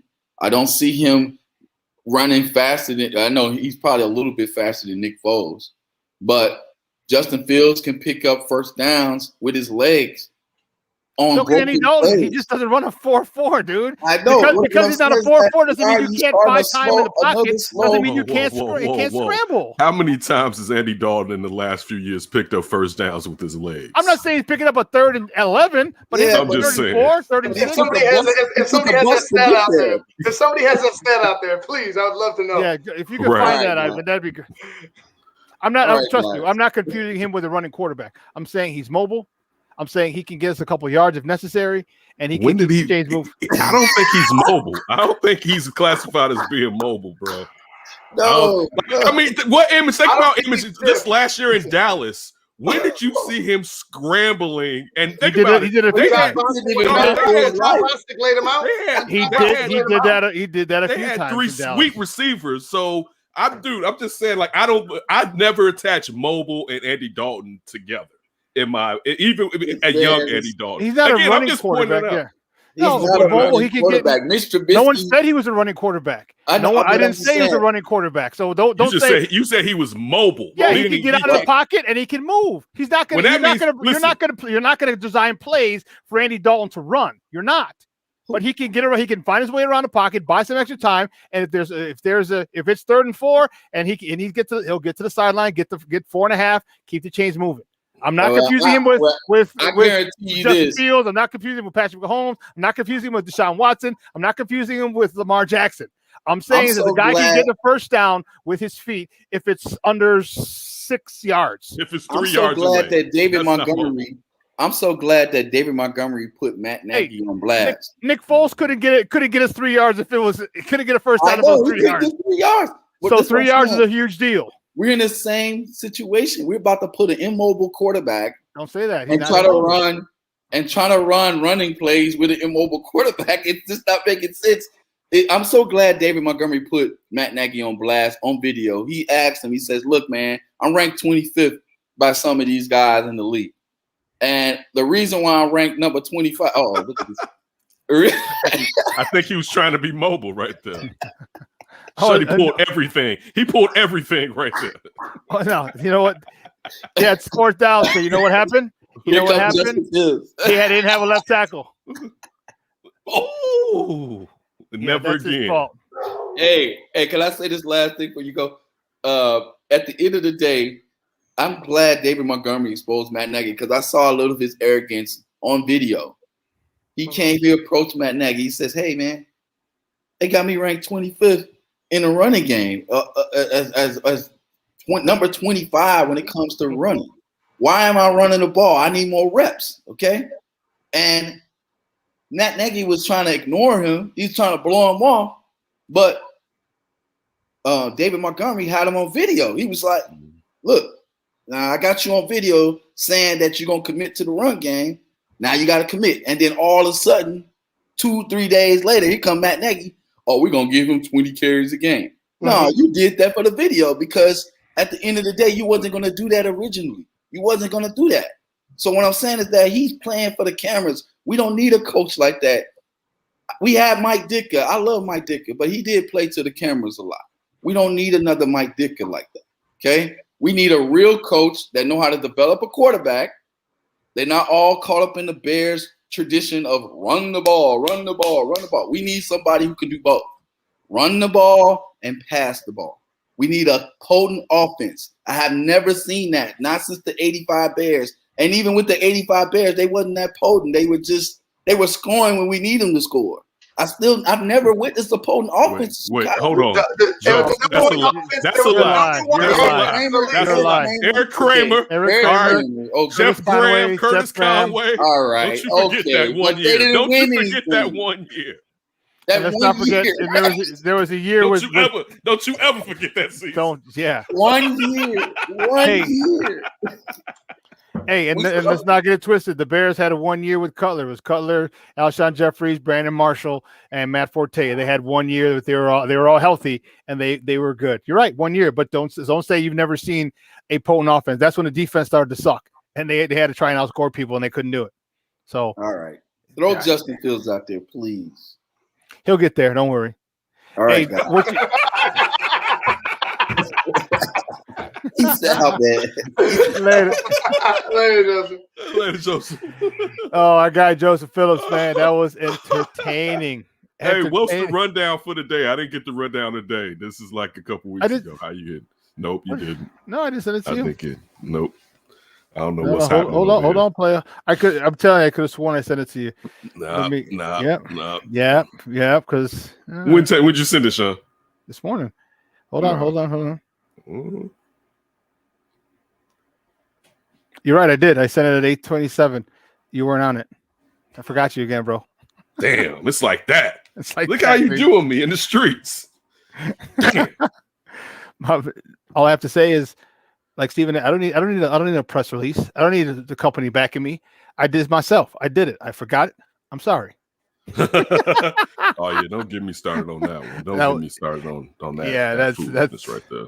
When that happened, I was like, what are you saying, and why are you taking the angle of an oppressor?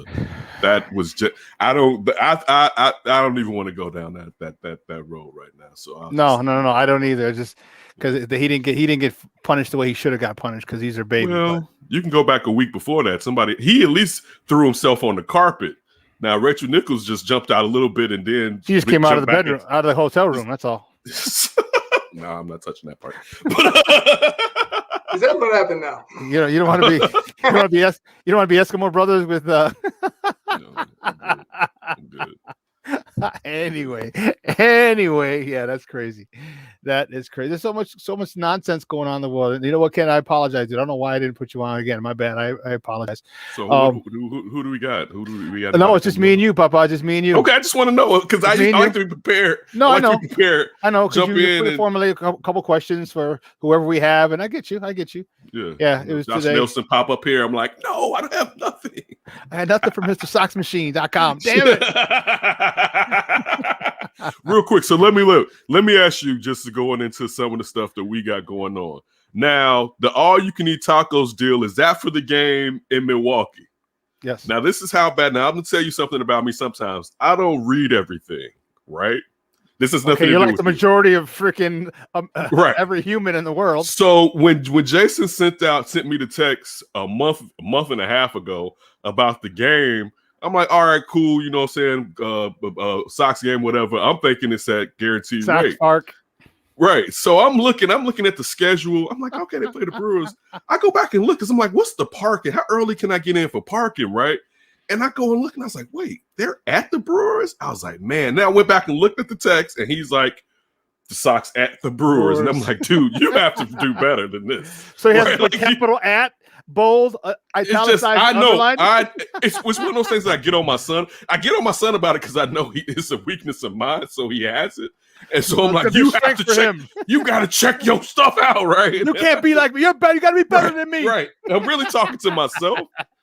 So then I was like, I got to make sure with Shawn, like, the taco's going to be in Milwaukee, right? Well, wait, are you driving? Are you going to be the ride? How's this working out? I got to get, like, how are we going to? We're going to figure out the logistics. Yeah, I may just stay. If I got to drive, I'm staying up there a day. All right. Dude, I think that's cool. If you want, we'll talk about it later. We'll get a hotel room and just come back in the morning. That's my birthday. That's my birthday weekend too. Oh, this shit's gonna be so much fun. It is, Jay. He read this fundamental. I'm telling you. And listen, and I talked to my guy yesterday. For everybody who's wondering what we're talking about, next Friday, we're going to the Sox game. My birthday is Sunday, July 25th, so my birthday weekend is going to be lit. So Friday, have we discussed that your birthday's the day after my birthday? You're the 24th? We did that last year. I'm 20. My younger brother that passed is the 25th too. No way. That's wild weird. That's wild weird. I didn't know, dude. I didn't know your birthday was the 20th. Oh, that's crazy. Yeah, that's crazy. Same day as Walter Payton. Man. So I'm same day as Barry Bonds. Same, Oh, okay, another superstar. Yeah. Okay. Yeah, you know how. All right. So the 23rd is we're going up to Milwaukee to see the Sox Brewers. That's Friday. Saturday. So I'm going to go to my cousin's house. He had a birthday. His birthday was earlier in the month, but late last month. But it was going to rain, so he postponed it. He postponed it till Saturday.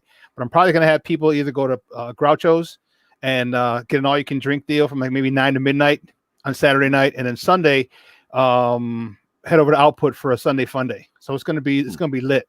This whole what's Sunday Fun Day at Output? How does that go? You go and you drink you day drink till you get messed up and you stay there until you sober up at like 6 o'clock. Like, okay, I can actually drive home now. I'm good. Then you go home and crash and wake up. And Monday, like, oh, this weekend was lit. That's Sunday Fun Day. Okay. So I'm gonna talk to Eddie. We'll see if we can get the back, and then we'll have we'll work it out. And we'll have a DJ. Like, I'll see if Magic is working. Or I can get Magic to DJ, and it'll be lit. Just open bar for 3 hours, probably like $35 for, open bar for 3 hours. And, so I'll talk to them, but yeah, so that's what we got going this weekend. It's going to be lit. It's going to be, lit. I'm trying to tell you, Ken, wait till you go. And it's only going to be like 65, maybe 70 people, only about 70 people there. That's nothing. He said only. Dude, he is sold. My guy, big shout out to Hirsch. My guy Hirsch, man. Hirsch out. Hashtag Hirsch outings. His sister went to DePaul, was in the Greek like over there, and so he has a Greek night every year at Sox Park. Obviously, last year didn't have it, but he sold 800 tickets for that Greek. 800. Yes, he sells about 500 every opening day. Then we usually would do one for our birthday. That's why we're going up. It's his birthday, and I was like, hey, he's like, we're doing this. I'm like, we're gonna be up there anyway. So he's like, yeah, come on, no problem. So that's why that's what the DJ, the music's going to be off the chain. I don't know if Milwaukee's ready for us, dude. I don't know. And thank God it's only 75 people. Thank God it's only that amount. Because if he had 300, 400 people, I don't think they'd be ready. I don't think they would be ready. We're about to be up there scrapping. We're about to be up to scrapping in Milwaukee. No, you know what? Dude, you know how many Chicagoans are going to be up there that weekend? I know. Plus, we got rolling deep. We're rolling deep. I think that they don't want that life, dude. They don't want that type of smoke. They ain't ready. They ain't ready. They want just. And we know Jay's strapped up anyway. We got to make sure he don't keep the strap down. Keep the strap down. So yeah, this weekend, next weekend's going to be fun. It's going to be quite the. So I just got some new white pants that I'll be wearing for Saturday, whatever I decide to do. And I'm trying to find the Yoan Moncada, and I'm a little disappointed in you, Ivan. You haven't found anything for me. The Yoan Moncada top.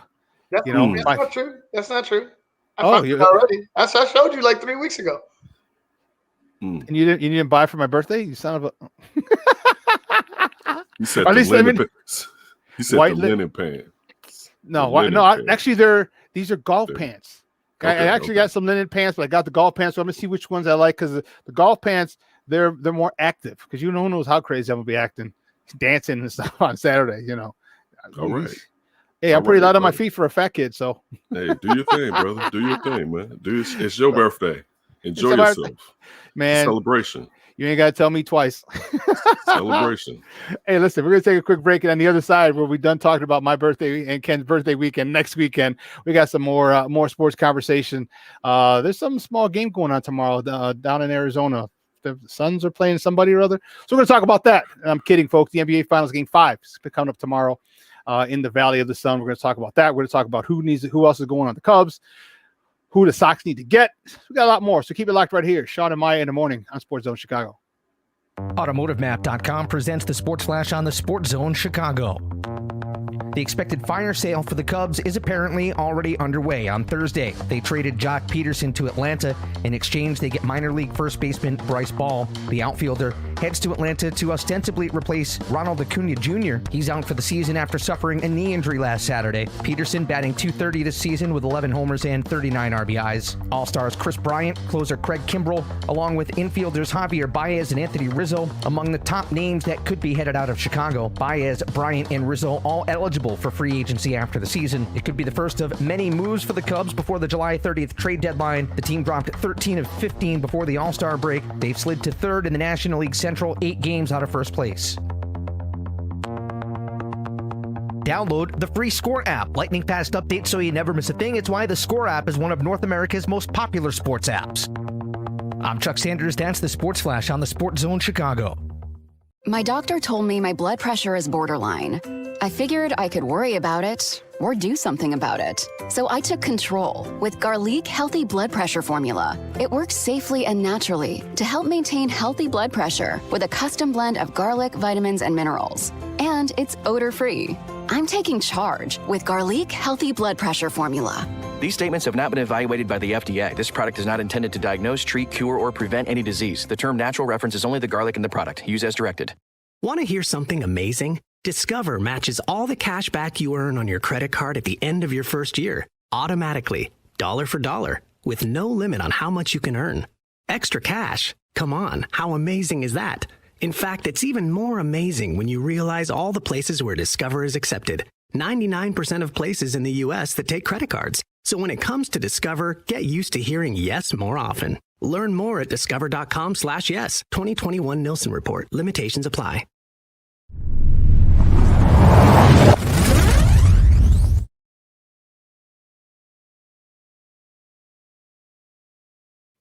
Welcome back to Shawn and Maya in the morning on SportsZone Chicago. We are back, baby, with my man, Ken Davis.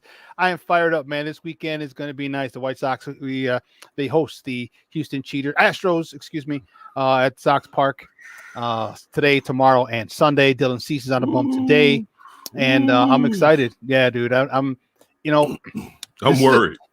I'm not. Here's the. That's right. Thank you, Ivan. Thank you. The Taco Tamale Fest this weekend, today, tomorrow, and Sunday. Oh, really? Yes, sirree. Yes, sirree, Bob. I figure a way to get. I got to get down there. My car's in the shop. And you gotta hit up.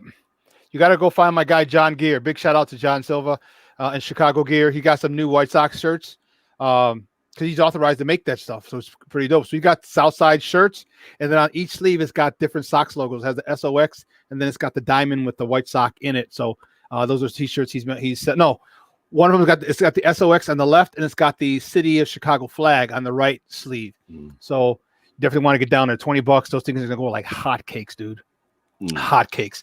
I'm probably gonna head down there this afternoon because I got something else to do tonight. But summertime shy, baby. You know how it is. What you got to do tonight? So okay, don't laugh at me. Don't laugh at me.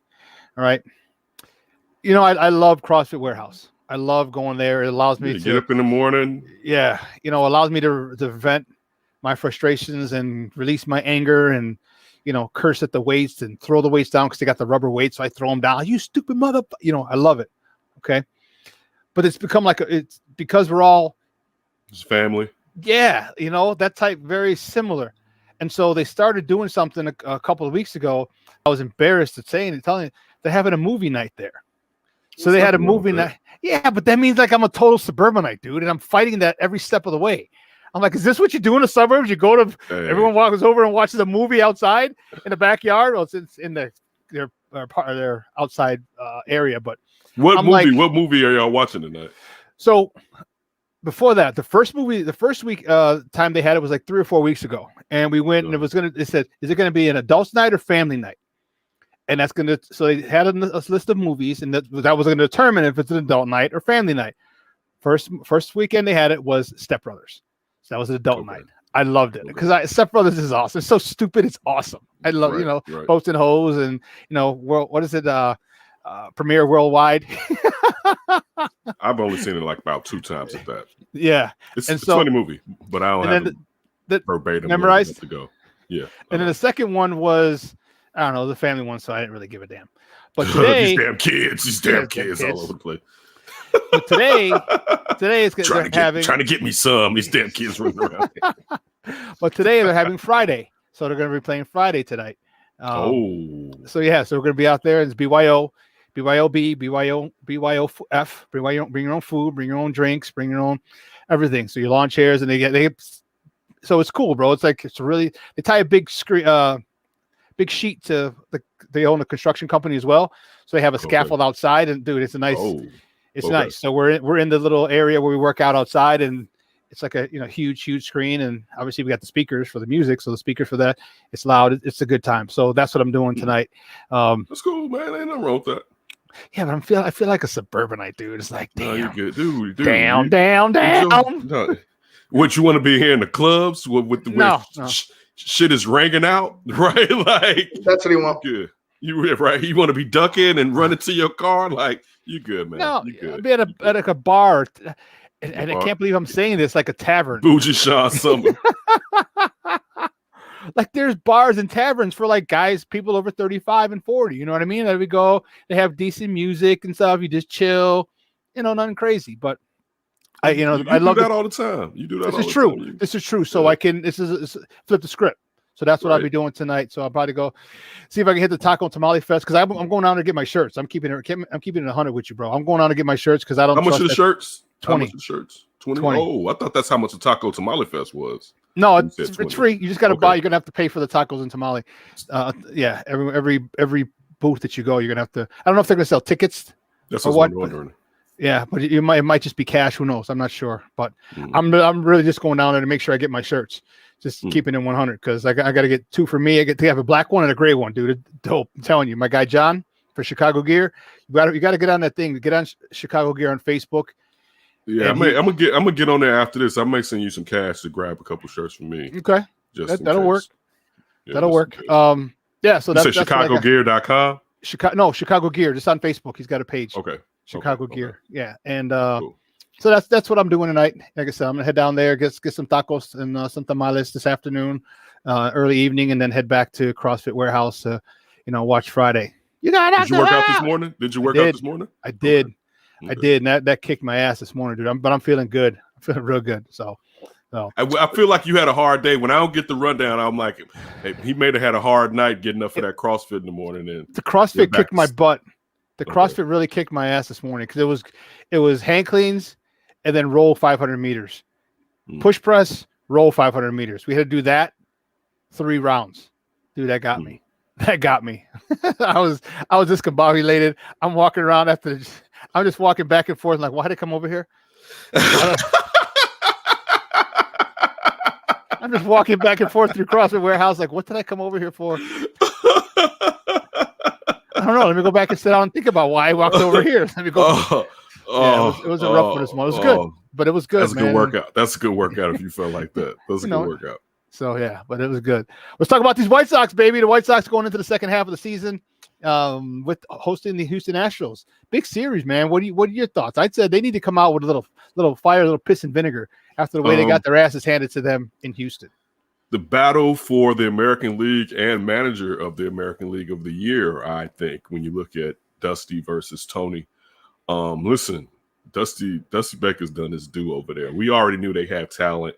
even with them cheating, we still know cheating can't get you or everything. Just like taking steroids, you can take steroids as much as you want. If you're not working out, it's not going to do necessarily what it needs to do.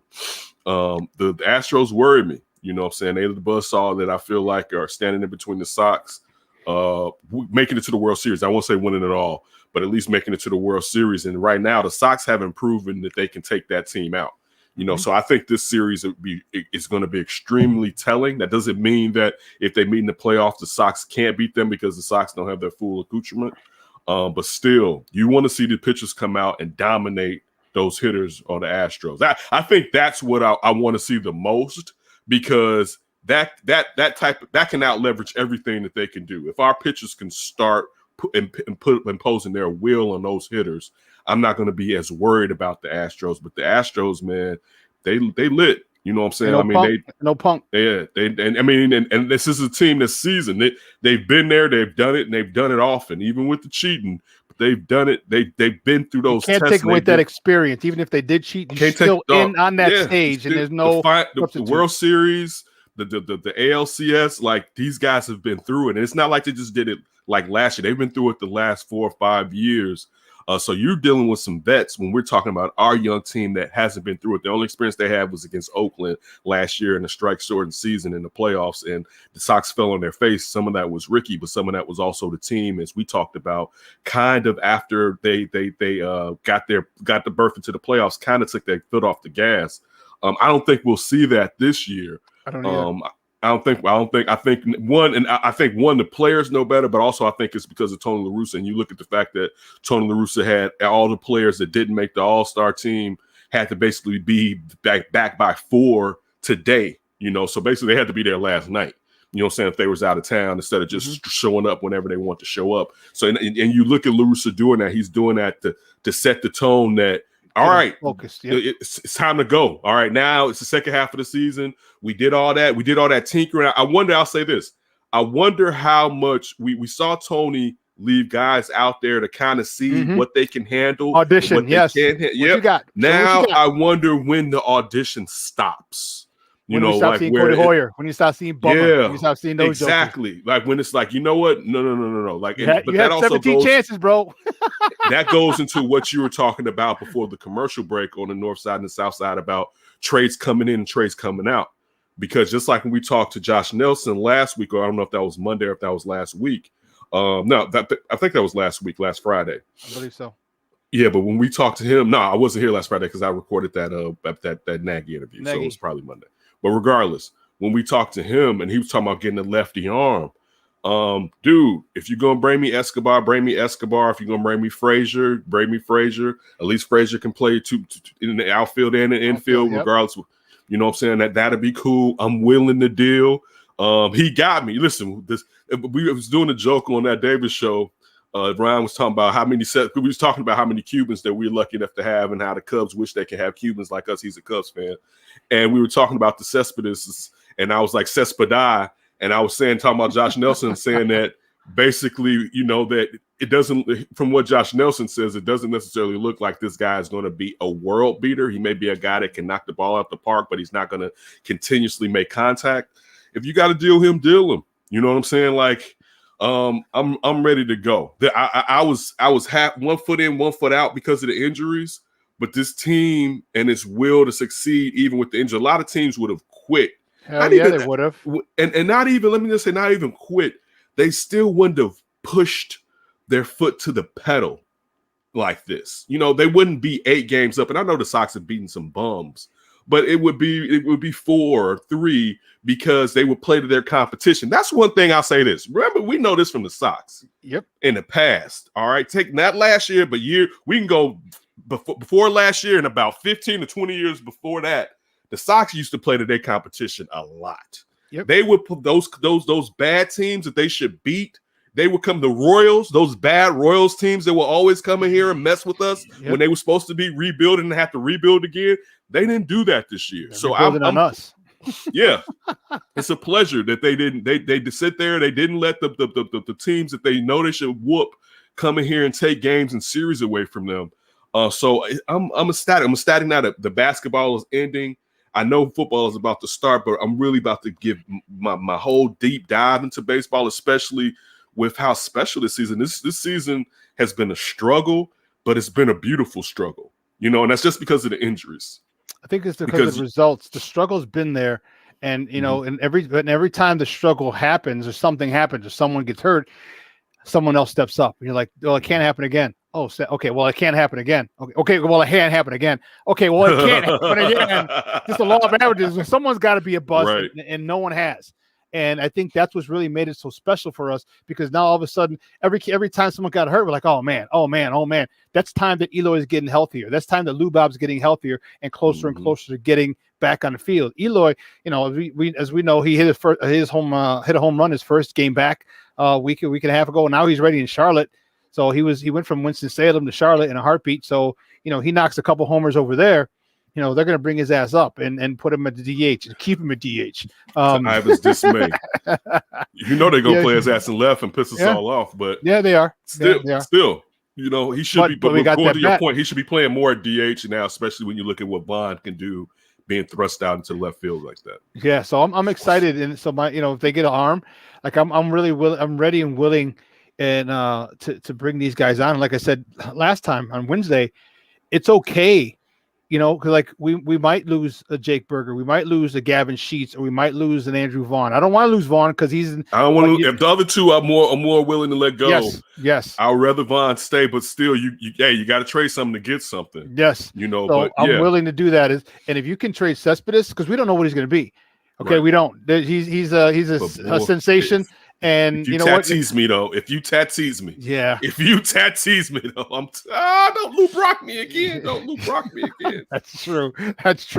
And it's so funny because I was watching the All-Star game and I was telling Ma, I said, Ma, I was like, look at this guy. I said he should be on the White Sox. I'm like, this I do dude that all the time in the house, dude. I do that all the time in the house. It's like he should be with us. Like it just makes, and it would be so ruckus if he was with us, dude. What they remind me of? I could see, because they would remind me of like the 90s, like Onyx and those guys. You know how they jump, right? Like Fushnik, like they're jumping around, dude. And then with his crazy hair, his frosted tip, hyped. And Tim Anderson gets, yes. Oh, dude, you talking about, dude? I think it would balance out Johan. I think if he was in between Tim and Johan, it would bring more out of Johan to have that type of Latin energy right there, fusing it all together. But man, it would be so crazy. They'd be the most watched and the favorite team in baseball if he was on the South. It'd be no question. The people with the talent, I mean, the Sox already have immense talent, but if he was the cherry on top of that immense talent, oh my goodness, it would be crazy. Yeah. It would. Stop. You know what? And so this weekend is crazy, man. So you got Dylan Cease tonight. You got Lucas Giolito on Saturday, and you have Carlos Rodon on Sunday. I think that's a great matchup. Great matchups for all of them. Lance Lynn, because he pitched in the All-Star game, so he wouldn't have the time. I'm happy for Rodon to get in there because he didn't, and that was one of the reasons that they didn't pitch him, I believe. Looking forward to the series, so he's able to continue his amazing year. I'm looking for Dylan Cease. I want to see how Dylan Cease sets the tone tonight. Because if he, last time he was out, he gave up his first two pitches, base hit, home run. He's down 2-0. But he shut everybody. After that, it was literally cease for you. It was 15 up and 15 down after that. So it's that one little hiccup. It's always the hiccup. It's always that one little. Yeah, come on. I got half an inning and I'm gonna mess up for y'all real quick, right? It's so if it's a similar one to that where it's only 2-0. I'm okay. I just can't have it 3-4-5, but I need him to come out and try and get around that hiccup. Try and skip that hiccup today. Because Dylan Cease, I love what he's got. I love his bulldog mentality. It's just that one hiccup that screws him up. I really want to see him because he's like the young gun of this rotation. I still see him because he looks like he's 12, but he's a young gun. Giolito's a little older. Obviously Keiko, Lynn, Rodon, they've all. So he's a young gun. I need to see him, and he's been stated to have the best stuff in this rotation. The starting rotation. Yeah, and the rotation is just up here for him. So I need you to come out when you got a good team. You talk about how you raise your level of play. Well, now here's a team. Here's a team that whooped your ass when you went to their place, there's got to be some sort of pissed offedness. That's an old phrase I just made up. Pissed offedness that you got to have. That you got to go in there with a little piss and vinegar, a lot of piss and vinegar. And I hope he can get to that point. And because if he can, like you talked about, if he can shut them down, because who was it that shut him down? It was like a 2-1 game. And it was a Giolito, I think, that when they played the first time they lost, but it was like 2-1. And Giolito shut him down. And you're like, damn, dude, like, okay, that's what we need from Cease, Giolito, and Rodon. Because if we can get that, I feel a lot better. Even if we lose 2 out of 3, but we lose 3-2. We lose 2-1. You better not get swept. No, yeah. Monday's gonna be a different show if they get swept. I'll be mad than a mug. You talking about piss and vinegar. All right. And piss offedness. It's gonna be a lot of piss offedness Monday if they get swept. You know what I'm saying? Because it doesn't mean that they can't beat them in the playoffs, but it'd be an indicator that you got to lean towards Houston when they win and if they match up.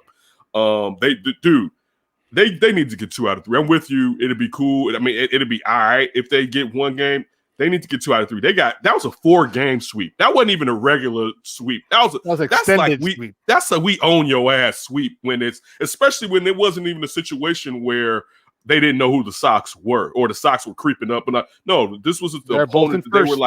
They were like, hold my beer. I'm about to show y'all what's really going on here. And they showed you. Now, what are you going to show them? It's old school. It's old school Bulls Pistons before the Bulls won it all. When it was like, oh, you think you're ready, and now it's time for the Sox to go out and say, yeah, we are ready for this, and step up to the plate. And listen, those batters better be live, Jose. I know you haven't been right this year. You better be on it, Timmy. You better go get him. Yo-Yo's better step up. Tonight he's my pick to click. You got to come out. You got to come attack. You know, with a team like this that's a very, very potent offensively. Like when you're at bat, and not saying that you do more because of the team, but you realize that now there's a sense of urgency because they're a potent team, because they kicked your ass, and because they're in your backyard. So there's a sense of urgency. I don't need you taking the first pitch or 2. You see first ball, you sit first ball fastball, and you drive that son of a gun. You drive it. So all of a sudden, so after that second inning, like, okay, no more first ball fastballs. Okay, now you're ready for something else. So I want to see that aggressiveness that Yohan had 2 seasons ago when he finished 3rd in the American League in batting average. I need to see that aggressiveness from him because he's one of those guys that I don't see that all the time from him, and I want to see it because he's a chill, laid back kind of dude. Extremely, immensely talented. And sometimes because he's so talented, it looks like he's lollygagging, but he's, I need to see that look in his eye. And there's a lot of times that I've seen that look. And when you're focused and you are on a mission, and that's what the Sox need to be on as a mission this weekend, is to handle this Astros team. If I see that look in his eye, I'll be a lot more comfortable than I have been with Yohan to this point this year. I need to look to stay in his eye.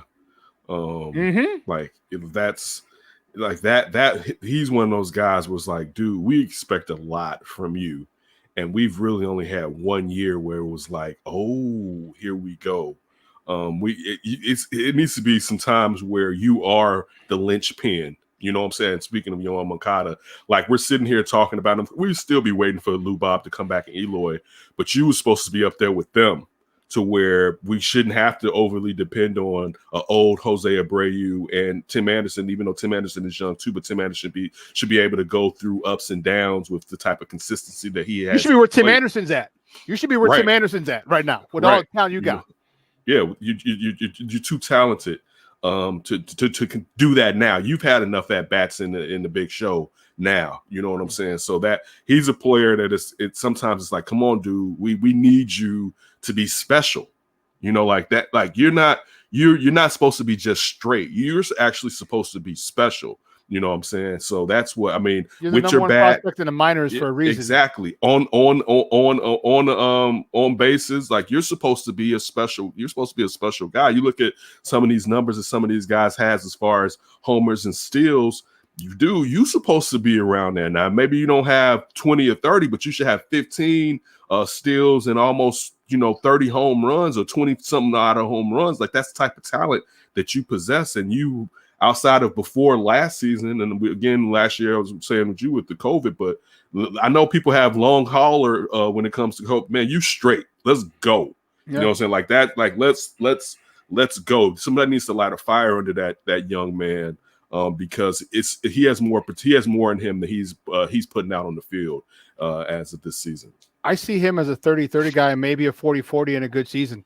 Like he's got him, Lubob. I don't see that in Eloy because Eloy just doesn't steal bases, but Lubob and Yo-Yo, they're 30-30 guys. I can see him get 30 for 30. I can see him get 30 for. I can see Lubob be 30 for 40, getting 30 home runs and 40 steals. But I can see Yo-Yo should threaten for 30 for 30. You know what I'm saying? He should threaten 30 for 30, and that's not asking a lot.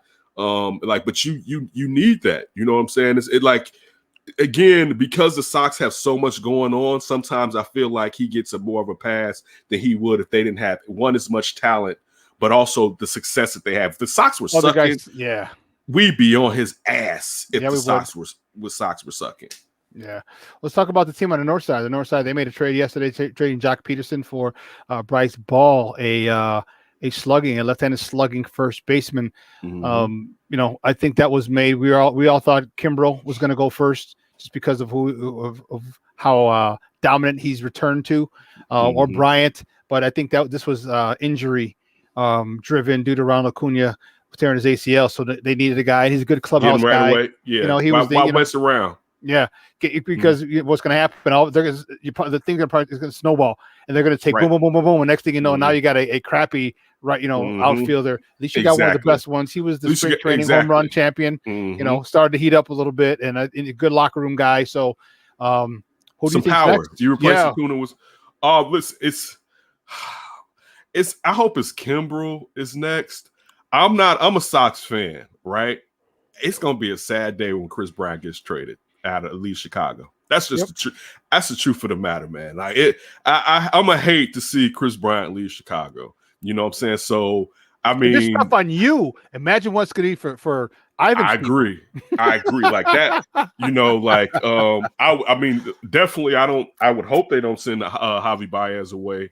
But the crazy thing about this is, outside of Kimbrel, I mean, these guys, you don't have any control over some of these guys. It's not like, depending on a team in contention and how desperate they are to rent a player, what are you really getting back? You know what I'm saying? Now, but I'll say this because of what you just said about Jock Peterson and everything snowballing. Now, since it's kicking off, you may be able to drive up the price on a rental, especially these are some special rentals that the Cubs have. Oh, yeah. You know what I'm saying? So you may be able to drive up the price on that. But I would say I want to say Craig Kimbrel, but I got a feeling it's going to be Bryant. I got a feeling that it makes sense to me that a team that one looks at him as someone that can get them over the top, but two may look at him as let's sit here and audition ourselves to him so that he can kind of get our culture and see if he likes it. Of course, we already know he's going to enter free agency because of Scott Boras. He's not going to sit there and take a deal, but at least he can maybe gain an affinity for us and want to stay here, and we can give him maybe second to the most money, if not the most money. But it's like I said, man, it's gonna be a sad day. I definitely see Chris Bryant. I see Kimbrel going. I don't see Javi going. I could see Contreras. It seems like he's stepping his way out of town. Shorty's like, I'm not in for the rebuild. With Shorty like, y'all not like me and Javi. I wish I could have been next to Anthony Rizzo when he heard that part right there. Right? I wish I could have just. What did Anthony Rizzo think when he heard that? Ivan, can you tell us from a cousin? First of all, he wasn't wrong. I mean, part of it wasn't wrong. I wouldn't. I mean, it's not just him and Javi. I mean, there's a few other guys that are really, I think, are putting in. But I'm not in that clubhouse. I don't see what Wilson sees. I know Wilson plays with a type of passion that's like, hey, man, if I'm gonna let your ass know if you're not playing up to standards, if you're not playing up to par, or if you're just going through the motions. So when he says something like this, because he doesn't really speak that very often, he doesn't speak out like. No. When he says something like this, I take it as real. I was like, okay, that's a real moment right there. He said it to the public because he didn't want to do it behind closed doors because they feel like what they're doing is they're corralling Wilson Contreras. Because I feel like Wilson Contreras wants to get in, motherfuckers' asses a little more, and they're just like, "Hey, Willie, calm down. Let's keep it in house. Don't speak to the media." And sitting him for that game before the All-Star break, that's pretty much say shut up, like don't say nothing. Anthony Rizzo he's our golden child right now. Him and that Rizzo thing, that connection. I just feel like maybe Wilson Contreras is absolutely right. Maybe he is. And if Anthony Rizzo can't deal with that, well, step to the plate. I felt like this team deserved a kick in the ass from the start. Like, they need to have the flame to their asses because it seems like there's no motivation. Wilson Contreras is absolutely right. There's times where it seems like the team is just like, all right, we're just going to go through the motion. We're the Cubs. Remember when we won the series 5 years ago? You know what I mean? Like, that's where some of these guys' mentality is. And unfortunately, this is where we're at. Real quick, trade wise, in Ivan's world, if you're Jed, who stays and who goes?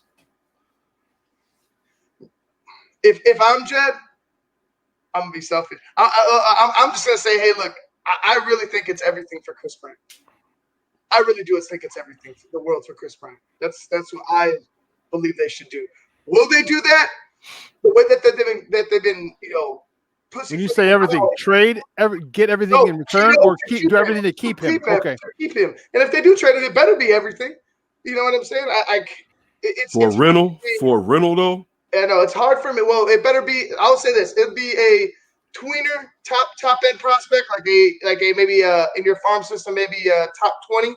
Plus, no, it better be a number one. It better be a Gleyber Torres.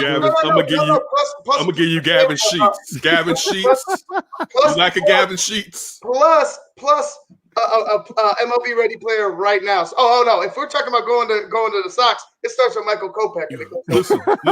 I'll give you a Cespedes. I'll give you a Cespedes. Now we're talking Cespedes, Sheets. You low on Cubans. Something else. A Cespedes. You low. I need one more. You low on Cubans, dog. We trying to help you out right now, man. I got you. All right. How about this? 2 position players and a pitcher, and I'll be good. Cespedes, Sheets, and you find a Crochet, and I'll be happy. Oh no! Yes, you can have Crochet. Cespedes, Sheets, and Crochet. You can have. I'm good. I'll be like, okay for a no. I can't have Crochet in our backyard doing that. I can't, because it's not gonna be a Quintana issue. He gonna turn up on the Cub. Nah, I can't have Crochet. Oh no, that's too much. That's too close to home. It's too close to home. I don't feel that. I feel I don't know if he's gonna blossom like that, man.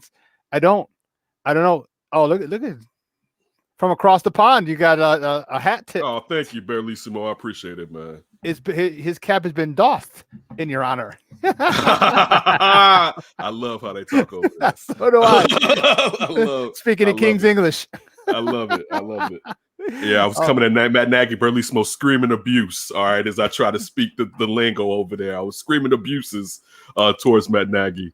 I was, you know what? When you did that, when I listened to it, I like the way you kind of joked and laughed about it, just to kind of get his guard down, so you can give him that tough question. Oh, like, yeah, I was like, okay, you gotta listen. You gotta have a little honey. You just can't come out just with all vinegar. He came out sweet. Hey, listen, Matt, I'm pissed off, dude.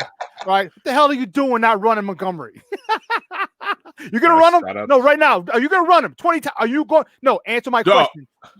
Listen, yes or no? I was nice. Listen, this goes back to, so I can listen. I remember hey, let's bring Phil on real quick. Since bring Phil on. Hey, bring up my guy. We're gonna have the 2 accent on the other side, but let's bring our boy Phil on so he can get in on this conversation. What's up, Kenneth Davis? Kenneth Davis. Y'all too much. You guys are too much.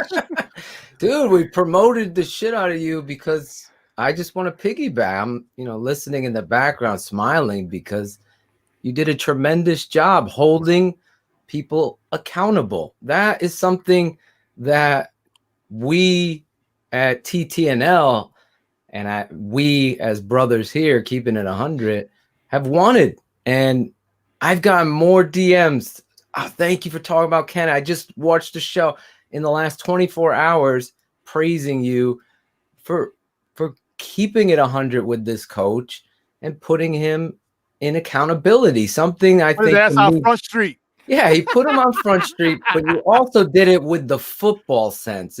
Yes. A lot of these guys will ask questions, but they don't double down in regards to the game. That's the most important. Everybody's looking for a narrative. Instead, Kenneth, you handled yourself, as Shawn said, so well in getting his guard down, but keeping it a buck. And that, I don't know, as a friend and as someone who I wrote you earlier this week when I watched it, I know my partner, colleague Shane said the same thing. We were just so proud of you. That means a lot. We wanted this coach to answer these kind of questions, and you were the guy that did it.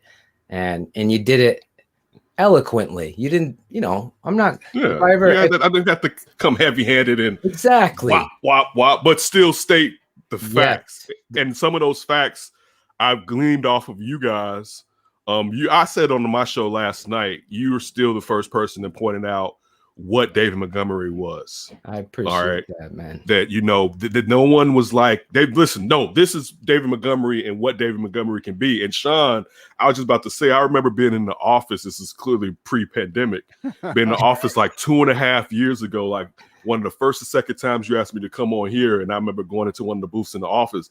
And one of the things that we agreed on and started talking about was, at least 20 carries off the bus. And this was before like even David Montgomery, I think, was even there. Right. You know what I'm saying? Where we was like, and that's why I was about to say, I was being nice to him with saying 17. Listen, I'm just 17. I'm not asking you a lot, you know what I'm saying? But just, we all know, and I know what's sexy and you're playing Madden and all that, and you can start doing creative stuff, but we all know what running is fundamentally to football. Period. And it may not be sexy, and I always say only Kyle Shanahan can make it look sexy, but the fact that this coach has been unwilling to do the simplest thing consistently when your side of the ball is flawed, like it's kind of like you're trying to learn something in grade school, and I have this chart for you to use, but you keep refusing to use the damn chart. And I want to smack you upside your young ass head because the chart's right there. Yes. Use the damn chart. And that's the anger and ire, because Matt Nagy, to me, I don't know Matt Nagy, but he was kind during the interview. He went along with the jest. We had a decent enough time, and I appreciate that from him. But the fact that he hasn't mastered his craft, and if you haven't mastered your craft, help yourself. And that's the thing. And I wasn't trying to be a meatball and like when he was saying, as far as like, I know it's Chicago and is running the ball in this defense. No, we want to see the ball thrown through the air, but we know to get it through the air, you need to run the damn ball. Make it easier to throw it through the air when you run the damn ball. And you know what, Kenneth? Just to highlight what you just said, both of you. Historically, Chicago couldn't throw the ball because of the quarterbacks that they had. So therefore, they had to run the ball. Right. And thus, that narrative, you got to run the ball. You got to run. The only time, as my boy Cars from our show, Bears Nerd, said, Eric Kramer, you guys remember, with Jeff Graham, talked about him earlier today, Curtis Conway. That was the first time I know in my lifetime that I felt like we got it done both on the ground and in the air consistently. I'm not glimpses with Cutler, glimpses with Josh McCown and Rex Grossman. I'm talking about every weekend they went out to play. Graham, Conway were sometimes they were over 102 yards, 119 yards, 2 times. It was a different energy. And I remember being a young football fan saying, this is the first time I felt like, okay, we got a chance in every game. And it was just a short period. Then it went away, the coaching stuff. So to your point, again, giving a little context to it, coach, you got the quarterback now. This is your year. And everything you said, Kenneth, is right. You can't abandon the run. This isn't the Arena League. And this is where historically he comes from. So that's why it's so important to have people like you up there with the opportunity to talk to this guy. You never know. You could be in his head saying, you know what, we need to run the ball. If, as tight end jet sweeps and all that stuff, that gimmick stuff, that only gets you but so far. A consistent running game, to Shawn's point, to your point, is going to open up this passing game and everything you want. You put it perfectly. The direction, it's like the father who gets the kid's Christmas gift, Castle Grayskull, whatever, and he just starts putting it together. I know what I'm doing. He doesn't read you got to read the directions. The wife is going to be looking at you in a little bit like, is it You don't know what you're doing, do you? Shut up, honey. The drawbridge isn't coming down correctly because you didn't. Like, come on, man. Come on, man. It's not that difficult. It's not. It's just not. It's not that. And again, I was someone that was a Matt Nagy apologist. All right. I have no problem, and I have no problem just admitting I was wrong. Like my former co-host was not. I was. We would battle on air on our program on 670 The Score. And last year was when I was like, I was wrong about this, and it was the truth, you know what I'm saying? Because I felt like he was learning on the job, but he would learn from his mistakes. And it just was like, no, he's unwilling to learn from his mistakes. I mean, he basically had to acquiesce the play calling last year because how bad the season was. It wasn't something he would have just done if the Bears had stayed over 500. So that was me giving up on Matt Nagy, being a huge Matt Nagy fan. That's why I had to ask him, how do you get us back? Us people that were out here championing you, that you let us down, to be honest with you. Awesome. You know what I'm saying? Like, and I'm open up with saying I was wrong about you. You know what I'm saying? Like, I thought you was the one. I thought you at 100. And I think Coach Nagy let his guard down because you were. And too many of these guys in that position, like I wish I could have been in that interview with you, because I had a couple to piggyback off of you just to get to see. I'm sure Shawn feels the same way, just to see how he would address football conversation. It's one thing to address COVID and this, that, and the other, and politics. How about this? I could see you, Phil, going Sam Kinison on him. Answer the question. I probably would. I think I wonder how I would question. Get him off. Get him off. His credentials are pulled. Get him off. Answer the question. Answer the fucking question.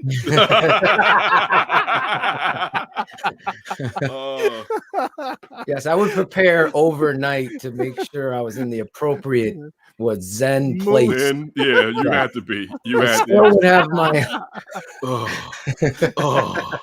The crazy part. So look, real quick, just to give you the backstory. Yeah. So we're sitting there waiting for Nagy, right? And all of a sudden, Alex Smith is supposed to come on, right? So we're like, damn, what the hell? Right? So Alex Smith was like, nah, my tea time's coming on. But Nagy's tea time was supposed to be before and Alex Smith. So we don't even know if Nagy's going to be there. And all of a sudden, Jerry Rice pops into the Zoom, right? Oh. Now, mind you, it's not my interview. It's for whoever's in San Francisco, right? So I'm like, damn it, it's Flash 80, and I can't come on here and be Jerry Rice. You know who you are, Jerry? Do you know who you are? Jerry. I mean, for guys of our age, Jerry Effin Rice, right? You arguably could say he's the greatest football player ever. Now, of course, we're gonna go with Walter Payton, but he's in that rare. He's the best receiver. He's the best receiver, but he's in that rare air. Small, you know what I'm saying? If we were starting a team, he's your number one. Yeah, right. And then we're still waiting. And then Ryan Fitzpatrick jumps into the Zoom, right? And it's just like, damn it, what's going on? Is this really going to happen? Go shave, Ryan. Go shave your beard. Get somebody else. Right. and then my higher up jumps in and is like, hey, we're waiting for Matt Nagy. Can we get him or whatever? They go get Matt. You hear Matt Nagy in the background, and then the interview commences. And again, Matt Nagy was cool. By all means, he was a cool cat. I think he enjoyed himself. I enjoyed myself, but there were definitely some questions. And I mean, I definitely had you guys in mind as far as just some real football shit. You know what I'm saying? And I need to know this. I tell you what, he probably gained so much respect for you. You know, I don't know how many times you interviewed him before, but you hit him with fucking football questions. You didn't hit him with like bullshit questions. You know, like you hit him with football. You know, and as a coach, real recognizes real. And the type of question, and that's why I can't wait I'm trying to get credentialed because I want to ask him football questions. Because when you're a coach, like it's a different, and you get asked a certain question, like, oh, he knows what the fuck he's talking about. He knows what the hell he's talking Exactly. about. You know, Yeah. and you talk on a different level, and then most people, than most reporters, and he gained a lot of respect for you from that whole thing. And I dude, that's totally awesome. agree. And I think you might have the in now, because trust me, he ain't gonna forget your name, dude. I hope. He ain't gonna forget your name. I hope he continue. Kenneth, you do a great job in the under center. Your voice is amazing, powerful. I Sure need is. you to read some bedtime stories to my kids. Put them on tape. Books on tape. And your laugh is just irreplaceable. I think the I world love of you, bro. I back do. at you, man. I'm not afraid to say how much I love somebody. I've never even. And I like that. I never appreciate that. My dad taught me that, and then again, it came up a couple weeks ago because people pass on, unfortunately, that are your age or younger, and it just puts it into perspective. Like we get one life. We get one life. We all about to have a birthday within a week. Yes. Just thinking about it. I didn't know Shawn was the 25th. You're I'm the 24th. Holy, I'm the 24th. And what you? Holy, we're all July babies. No wonder why. Yeah, well, our parents was getting it in. Our parents was getting in the ground. 23, 24. No, I'm 25. 21. I'm 21. Oh, you're 21. I wish so. Why do you have to mess it up, Phil? Thanks. I'm sorry. I'm like a Cancer Leo. I'm like the end. Yeah, because 23 starts Leo. The best of both worlds, I guess. But we'll have to celebrate our birthday with a shot. We have to have to, take a shot together, the three of us. But listen, before I get up out of here, I appreciate the times that we all have. I appreciate the community. I also, Barlissimo, it is funny when my voice gets high pitched, and it's funny. My dad's used to be like that too. To have a deep voice, when it gets high pitched, you like it gets wild. That shows your passion. Exactly. Ben's getting passionate. Oh yeah, if I'm out there, definitely, Shawn. You know, he goes way up there. We have a drop every show with Kenneth Davis. You appear on every show with that drop. Golly, what's going on out here? That was my Randy Moss. That was my Randy Moss. Don't mean the ball. They changed something. Listen, we've had some definitely within this last year to 6 months some wild times, and I can't wait for the football season to start, just because of how much wilder it's going to get. I was saying that yesterday to Shane. I was like, we haven't even started the season yet. I just did a 4-hour show the other night, and we were just talking football and life, and it's been crazy. And I go, all we have is the paints from last year. We don't have the paints that they're gonna give us this year. So imagine how crazy it's gonna be. Right. So right. You missed our opening segment at the top of the morning with our guy Joseph Phillips, and he was adamant. He's like, just start Justin Fields. You're gonna mess up his dude. He was so adamant about starting Justin Fields. I'm like, dude, you can. He's like, it's so funny how he actually talked himself. He backtracked where he was like, we don't have a good offensive line. That's why you need Justin Fields in there. I'm like, no, that's why you don't need Justin Fields in there. I said that's why you put Andy Dalton in there. Make sure him that get his offensive ass line beat. is let them get cohesive. You got $10 million, dude. You're good. You got good insurance. You got $10 million this year. You're all right. Let's get this offensive line cohesive, and then we'll bring in the young buck. Okay. Yeah, and totally it was crazy. It was funny. So hey, Ken. Go ahead. Go ahead, finish, bro. No, dude, I understand. Believe me, I understand wanting to play with the new toy, but it's not going anywhere. It's not going anywhere. And establish the foundation. Like, why? Listen, if you don't trust Matt Nagy, right? Why do you want to throw Justin Fields out there when as Phil just said, this line isn't cohesive yet?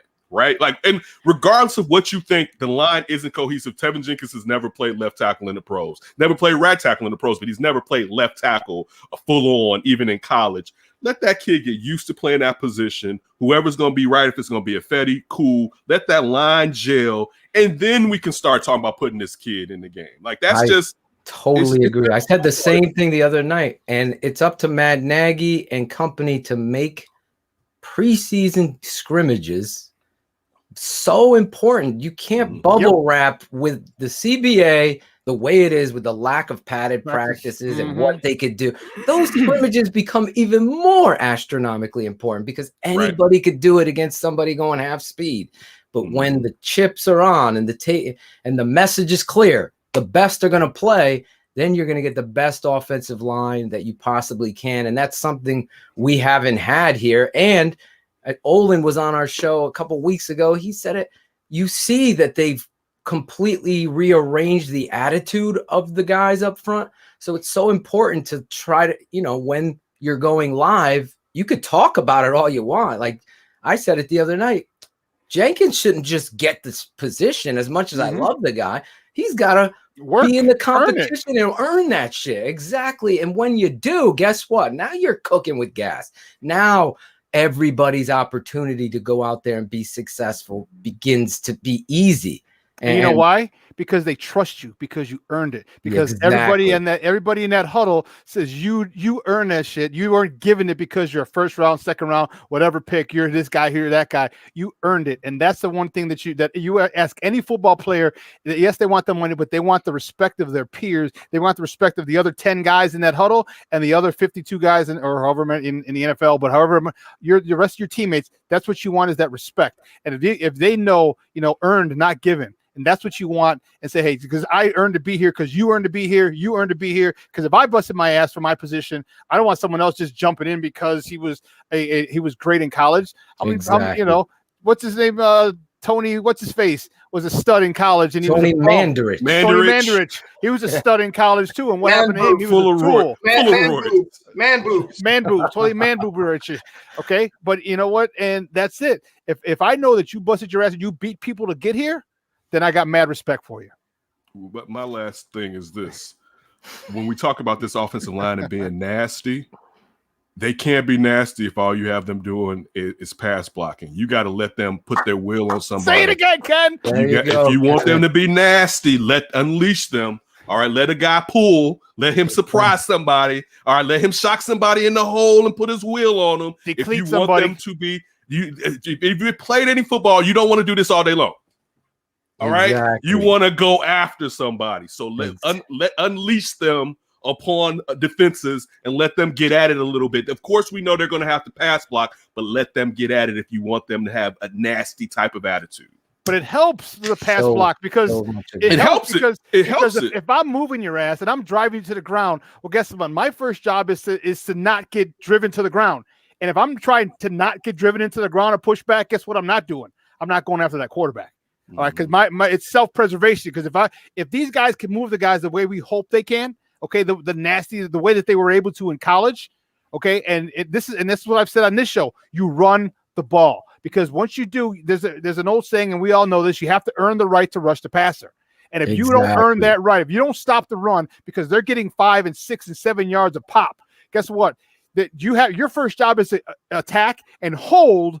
Because you're trying not to get defeated and push back. If you're holding, man, now my quarterback got 4, 5, 6 seconds. 2.5 to 3 seconds is a lot in the NFL. And you're giving a guy 4, 5, or 6 seconds, and he has any type of competence, he's gonna pick you apart. And that's what we're thinking Justin Fields is, because from what we've seen in college, he is a passing quarterback who can run. He is a pocket passer who can run like a deer. So this is why I said, if you start Justin Fields, cool. If you start Andy Dalton, cool. But make sure you run that God-blessed ball, because it's going to buy time for these quarterbacks. Doesn't matter who's back there. It's going to buy time, because David Montgomery's going to be getting 3, 4, 5, 6 yards. No, he's tired. Damian Williams, you get in there. You run 3, 4. Play running back. I'm telling you, I've seen so many times, and Armando Lara Jr. was one of my linemen.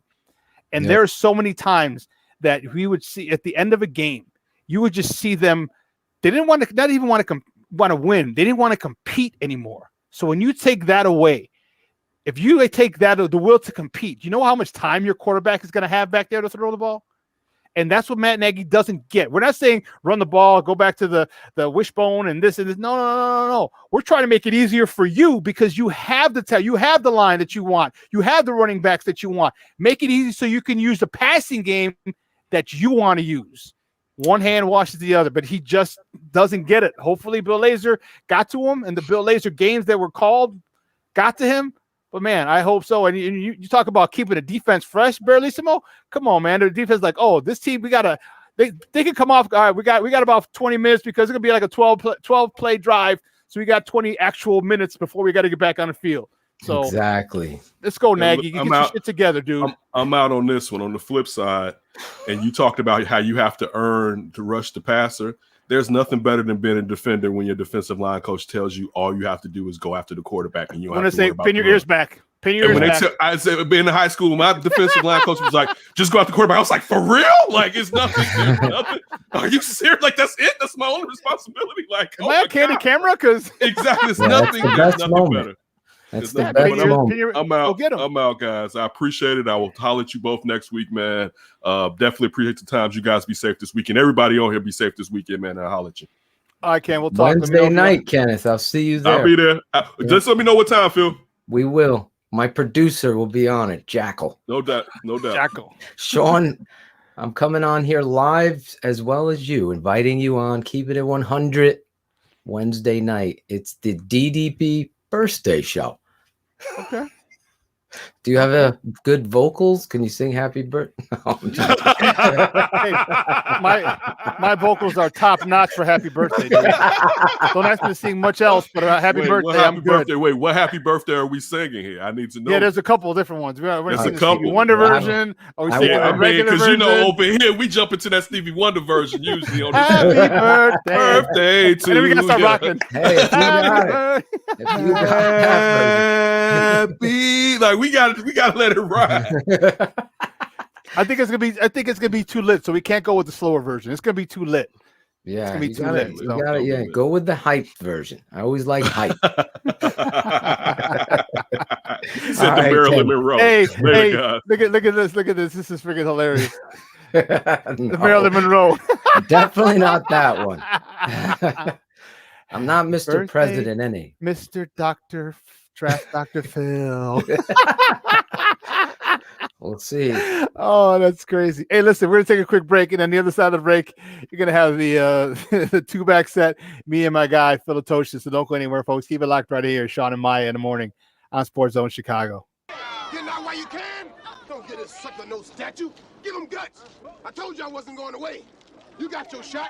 Now give me mine. Why don't you get the hell out of there? Shut up, old man. I ain't going nowhere.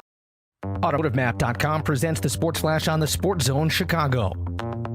The expected fire sale for the Cubs is apparently already underway. On Thursday, they traded Jock Peterson to Atlanta. In exchange, they get minor league first baseman Bryce Ball. The outfielder heads to Atlanta to ostensibly replace Ronald Acuna Jr. He's out for the season after suffering a knee injury last Saturday. Peterson batting .230 this season with 11 homers and 39 RBIs. All-Stars Chris Bryant, closer Craig Kimbrell, along with infielders Javier Baez and Anthony Rizzo, among the top names that could be headed out of Chicago. Baez, Bryant, and Rizzo all eligible for free agency after the season. It could be the first of many moves for the Cubs before the July 30th trade deadline. The team dropped 13 of 15 before the All-Star break. They've slid to third in the National League Central, 8 games out of first place. Download the free Score app. Lightning fast updates so you never miss a thing. It's why the Score app is one of North America's most popular sports apps. I'm Chuck Sanders. That's the Sports Flash on the SportsZone Chicago. My doctor told me my blood pressure is borderline.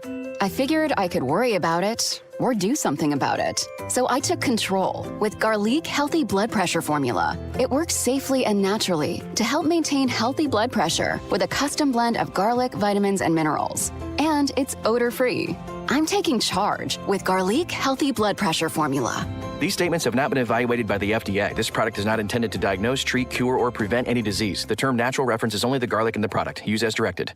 Want to hear something amazing? Discover matches all the cash back you earn on your credit card at the end of your first year, automatically, dollar for dollar, with no limit on how much you can earn. Extra cash? Come on, how amazing is that? In fact, it's even more amazing when you realize all the places where Discover is accepted. 99% of places in the U.S. that take credit cards. So when it comes to Discover, get used to hearing yes more often. Learn more at discover.com/yes. 2021 Nielsen Report. Limitations apply.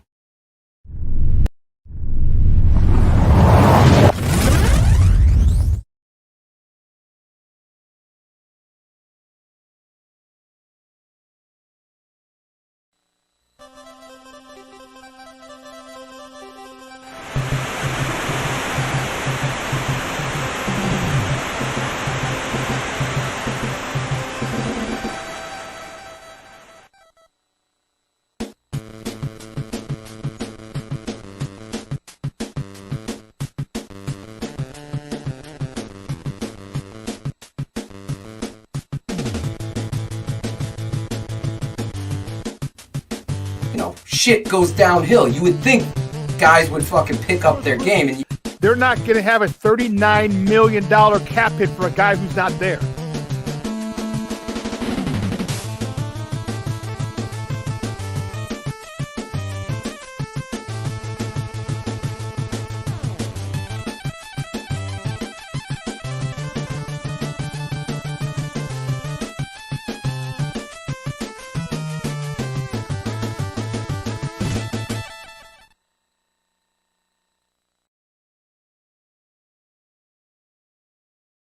Welcome back to Shawn and Maya in the morning on SportsZone Chicago on this TGI Mickey Fakey Friday. It's the weekend, baby. And you know what time it is, 11 o'clock. It got started a little early today because we had a great conversation with our man. That's my man's over there. Our man's, Kenneth Davis from That's Davis Show, and also the host of the Under Center podcast on NBC Sports Chicago. We got to talking football. And, you know, when we get to talking football, it's over. It's over. And this is my man here. He's one of the best in the biz, man. You know, he's one of the best in the biz as far as analysis and breakdowns. This is our man, the draft doctor himself, Phil Atoshin. What's up, Papa? How are you? I'm doing good, man. Kenneth kicking it off the right way. That's like getting a big 80-yard run on the first play of the game. Or a Devin Hester opening kickoff in the Super Bowl. That's the way to start the game. That's how you start it off. You got to get those big plays. I know Matt Nagy will always say big plays are nice. Big plays are nice. So we'll Speaking see. Of, real quick off the topic, did you get the package? I did. So thank you so much. Good stuff, dude. I'm glad. I'll send you something in a little bit. Yeah, it's cool, bro. Don't trip. But I'm glad it was. I hope that shirt fits. But it was. I'm telling you, that place is. Tons and tons of hats, and I got so many like packages the other day that Shane was breaking my child. Like, Phil gets everything, I get nothing. I go, so I got some gifts, and then Shawn, you went out there, because we live in Connecticut, so it's hard for my, you're ordering from Amazon is limited. I don't like Fanatics. I've bought shirts from them and they're like chintzy. I don't. So like when Shawn is so kind to get to a store where there's Bears gear and we're preparing for the season. So Shawn was able to get my son some hats for the beach as well as winter hats, and myself a beautiful tee that I'm gonna wear this Wednesday night, Shawn. I'm rocking. Oh, no way. Okay. Yeah, I'm gonna wear that for the show. I'm a big avid collector of t-shirts. I think maybe Ivan put. I'm a huge Mr. T fan. So truthfully, I was wearing a Mr. T shirt. I saw that the other day. That was awesome. I love that. And then in the mail, I got this gold Keeping It 100 chain from super fan Josh E. And I was just so excited to do the show because of the influence of seeing Mr. T and that. He's from Chicago, right? He was a bouncer. He was a bouncer, security guard. He grew up in the right on 29th and State. I went to Robert Taylor Homes growing up. Rough upbringing, but you know what? He made it out. I was laughing right before we came back on because I thought of right before we left. Before we went to break, and you asking Matt Nagy question, answer the question, answer the fucking question. And I figured you go, did you order the code red? Yeah. Who ordered the code red? I had a rant the other night. I was getting fired up just with the offensive line conversation. I mean, I'm so excited about training camp right around the corner, and to see these battles. I remember just on a high school level to know, okay, all of these kids have been working so hard, but then the final exam is now the pads are on. Who is going to step up? Who's going to apply? Who, a lot of times, again, it's at the NFL level, so it's obviously a little bit different because they have so much history playing the game. Well, most of them. So do they apply what they've learned in the classroom onto the football field really well? Those are the things that are going to separate you from good or great, is how do you apply? And that's why the coach is so important. You have to assess the locker room. What are they capable of handling? Matt Nagy's infamous for having this playbook, You've seen the Greek diner play sheet. So how do you condense it, simplify it? You got a young kid in there, and to your point, without that cohesiveness, I don't think you put Justin Fields out there to take all these hits and learn the game like that. I've never been a learn it and get beat up while you're learning it, because that could take, you never know how somebody handles. Armando might have handled the pressure of getting hit and loved it, but some guys don't. So they might, close down.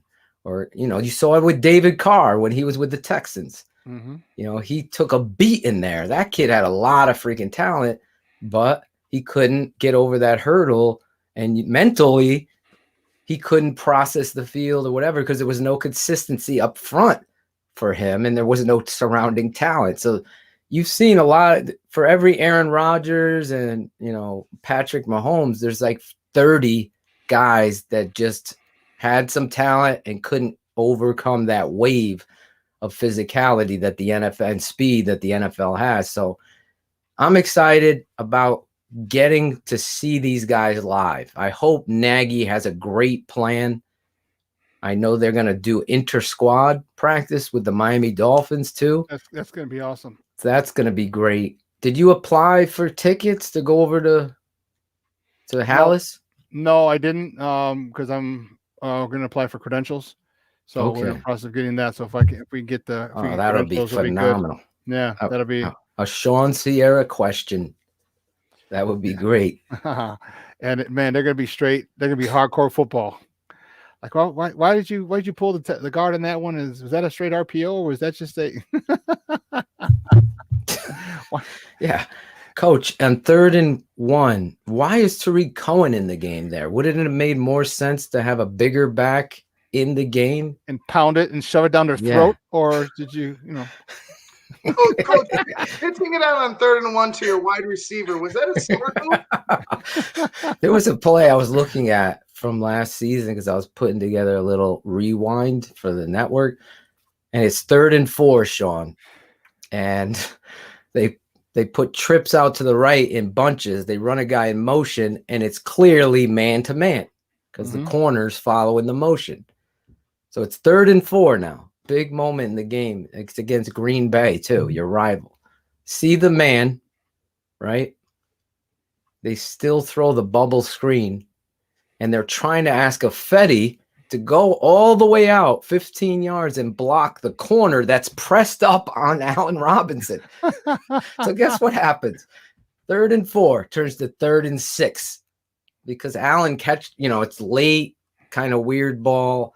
Corner just comes right up and tackles him. Because he's right there. It's like, these are the things that just blow your mind when you watch the situational play call. You hear me say that all the time.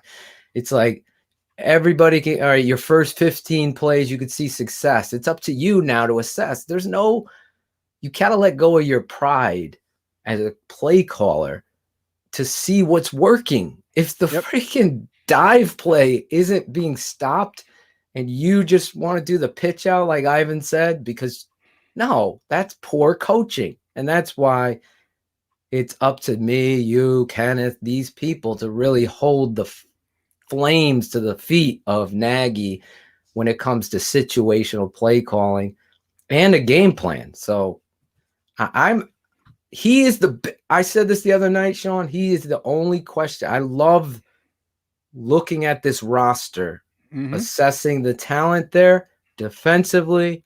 They restructured their offensive line. That's going to be exciting. I love the running backs. The receivers have speed. You got some speed threats in there. You got some unknowns. How is Anthony Miller going to handle the ramifications of his name being out there for trades? He's going to come in motivated like F you, like that. Anthony Miller, I'll sign up for. Yep. We were talking about Tariq Cohen. He's limping. We don't know what he's going to bring. Is he going to be the Tariq Cohen that when the Saint cornerback went like this, he started playing hard? Or is he going to be the same old East-West guy that's looking to make a big play every time he touches instead of just getting first downs? So there's a lot And Cole Kmet, how is he and Jimmy Graham going to be? Who's going to be that third tight end in there? You've seen them flux. Is he going to have a breakout year? You know what I mean? Yeah. Is he going to be, and and the thing that we talked about is like there's so much there. When you mentioned the roster, like they're loaded at every position.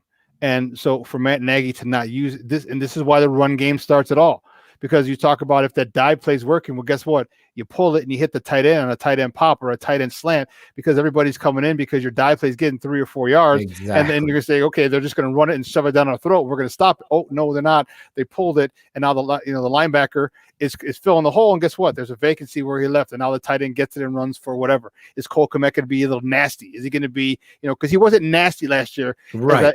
And it was a rookie year, so I can get it. But you know what? Now you need to be nasty. Now you're at TEU, Tight End University. So you're with the George Kittles. You're with the Tony Gonzalez. I think he was one of the guys hosting it, wasn't it?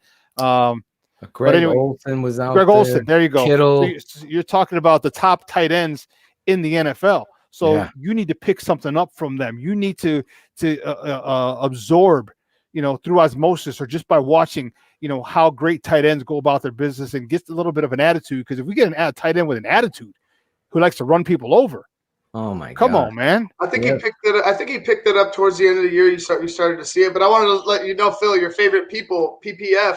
They didn't even have him. They didn't even have him in the top 25, top 30 tight ends in the league. They didn't have. He wasn't even on the list. So I feel like there's a big chip on Cole Kmet's shoulder. I think he's going to do it. I think he's going to have a great year this year.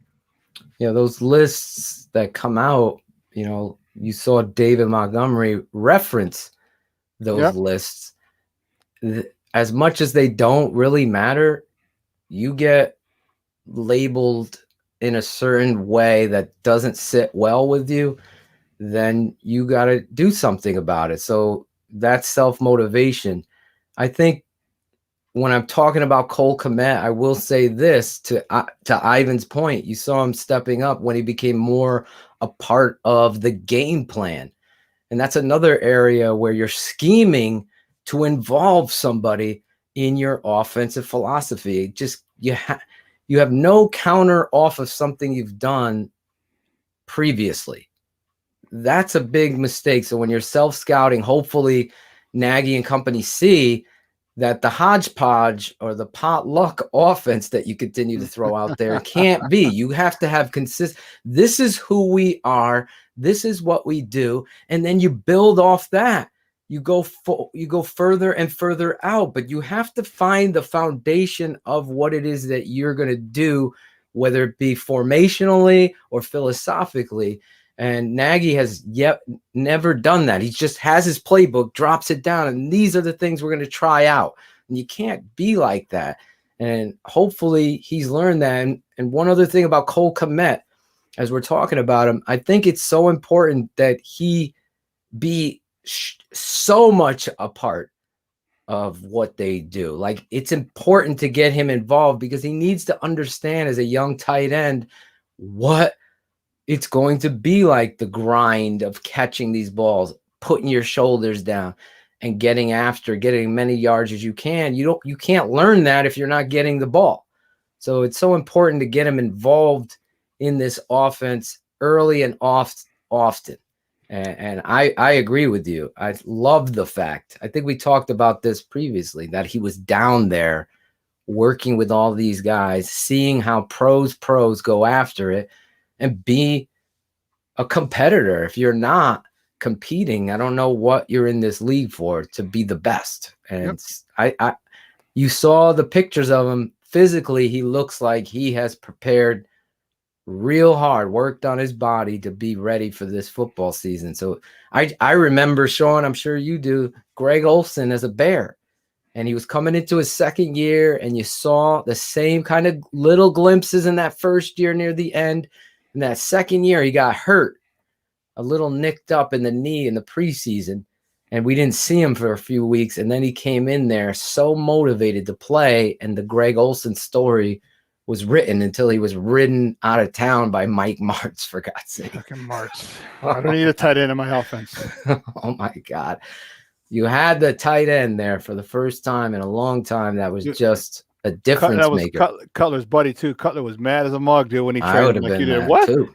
That was the Greg Olson. Remember, him and Cutler got along so well. It was I'll never forget the play. It was a blitz coming off the corner. I want to say it was against the Cowboys. The blitz coming off the corner, and Olson was hot.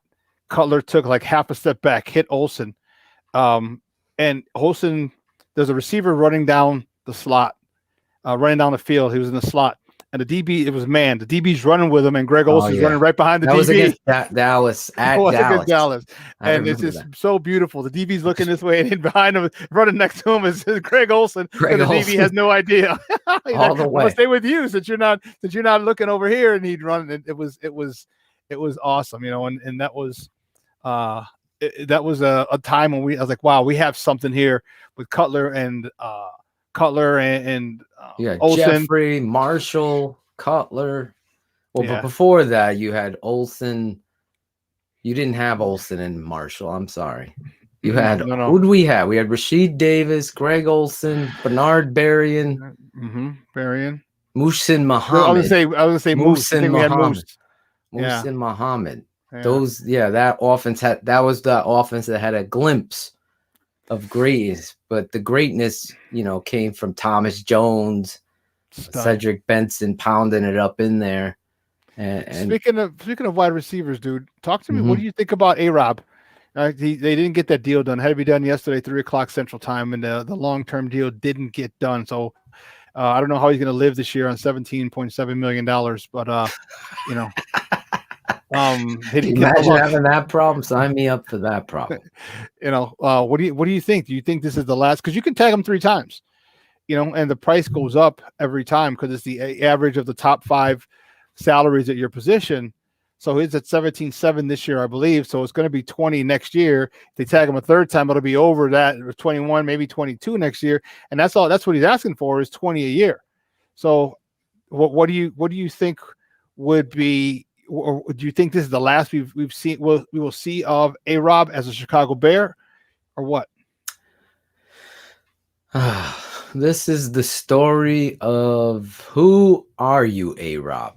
Like we saw the curtain get opened in A-Rob show like this, in my opinion, an immature side of himself, handling the business side through the social media stuff and being unhappy and what have you. And in a year where you're transitioning to a rookie QB and that competition, and Andy Dalton's here, you know, the Chicago Bears had a plan in place. And as Shane has continuously said, Ryan Pace played it perfectly. They put a big offer on the table for Galladay. Almost 9 hours later, Allen Robinson's coming into Hallis Hall signing that franchise deal.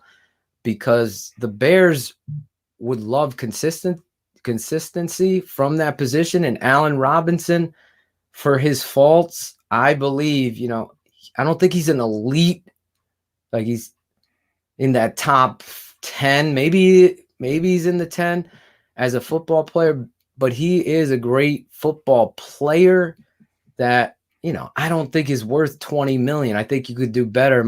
When the kid Godwin was coming out of that draft, he was my number 1 receiver, and I got a lot of flack for that. Now he's with the Bucks. He didn't get his, so he becomes a player in this game. You obviously see that, you know, based on the offer they put to Galladay, that they recognize that they want an elite, big-time playmaker, and I think that Allen Robinson's more of a consistent, you know, catcher of the football. Now he's made his big plays, but Shawn, I say this, and I was going to say it this week. Allen Robinson has an opportunity here to define who Allen Robinson is, because if he comes into this offense with a quarterback that you and I believe is better than Mitch Trubisky and Andy Dalton, if he's the starter, or Justin Fields, and he becomes cohesive with these guys and starts being a consistent playmaker, like each and every Sunday, he's the guy, he's the lead dog, then he becomes a priority to what it is that you want to sign. Now, are they going to put the tag on him? Hell no, they ain't going to put the tag on him again. But you could turn around and say, hey, we were wrong. let's get back to the discussion. We want you here long term. And you know, Allen's going to define, because at the end of the day, this is a business.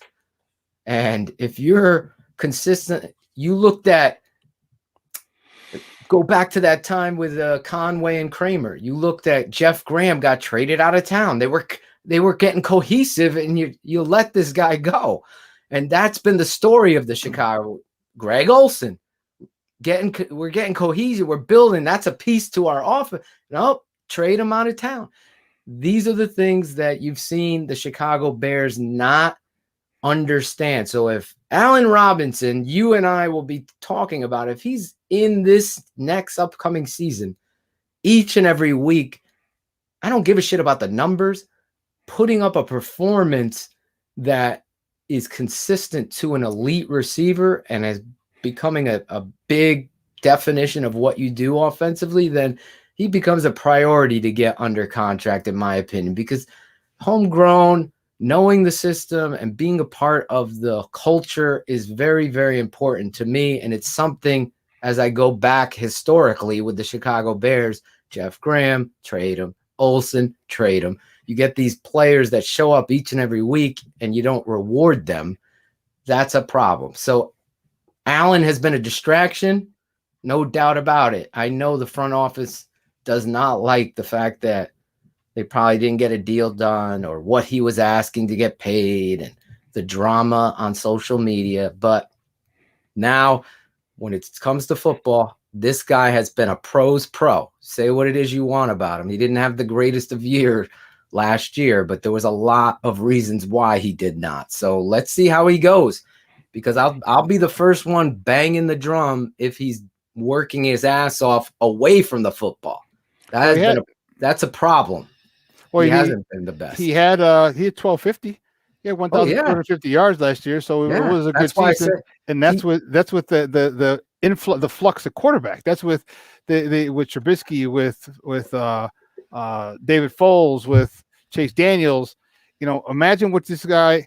I agree. I don't think he's in that top Julio Jones category, but I think he's in the group underneath it, and I think that's a phenomenal group to be. You know, I think he can get to that because he has the talent. A lot of people, you know what? He's a master route runner. I was just about to say that. Like, he always gets open. Because his yes, and he's a big guy. So for him to be able to make people go in the wrong direction and get yourself open, that's a quarterback's best friend. It's called separation. Now you got these passing windows, and he's a bigger target. Last year, I would say, even with the numbers, he left a lot of opportunities out there where he could have won these jump balls. And you're so accustomed to him doing it that it became something that, you know, he took personally, because, you know, how ruthless fans could be, you know, and getting at him. And you should have caught that ball against Green Bay. You bobbled this ball and it got intercepted by this team. And you could see it bothers him, because I believe he's a pro's pro. I really do. And again, I think he can get to that point. Let's see what he does this season, because I feel like he's feeling like, now I'm going to play under this woes me $17 million, but I'm also going to have the opportunity to play for pay. That's always a motivating factor to a wide receiver, I've come to learn in my life. You know, and here's the thing that both sides need to reevaluate and look at this thing. You know, he's the best receiver we've got in a long time. Okay. Mm-hmm. And we just talked about, he played with Mitch, he played with Nick Foles, he played with Chase Daniels. Give me a name that you're like, oh yeah, great quarterback. Well, none of them fall in that category, and yet he still had 1,200 yards. Right. Him on the other side, like, hey, listen, the Bears gave you a big ass contract when you're coming off a knee injury. Okay, they trusted in you. Okay, they gave you more because what did you make? 15 mil in 2018, 13 mil in 15 in 2018, 15 mil. 2019 he made 14 mil, and in 2020 he made 13 mil. For coming off an ACL, a guy who a wide receiver. That's a pretty big contract that they gave you. So Right. take that into consideration. Where they had faith in you, you delivered, and I don't know if I don't feel he's worth 20 million. You can get 17 mil a year for 3 years, or 18 mil. Like the contract they offered him last year, he declined. I'm like, dude, that would have been great. And I just think that sometimes here's the issue. You might negotiate yourself out of that money. That's generational money right there. That's life altering money. Right. All for what, $4 million? So you know $6 million. You don't want to sign it. I don't know. Exactly. And I know it's about respect, but still, you can. What did Berlissimo say? You can cry in your hundos if you don't feel like you're being respected. You know what I mean? So I don't know. If you want to stay, I think you can. I just think that it's going to be a situation where you're going to have to maybe put that aside a little, put your ego aside a little bit, and go to work, man. I want. How awesome would it be to have this? He's signed for the next 3 years. Justin Fields has a legit number one receiver for his first 3 seasons in the NFL. Come on, man. You name me a quarterback that didn't have a legit number one receiver that won a Super Bowl.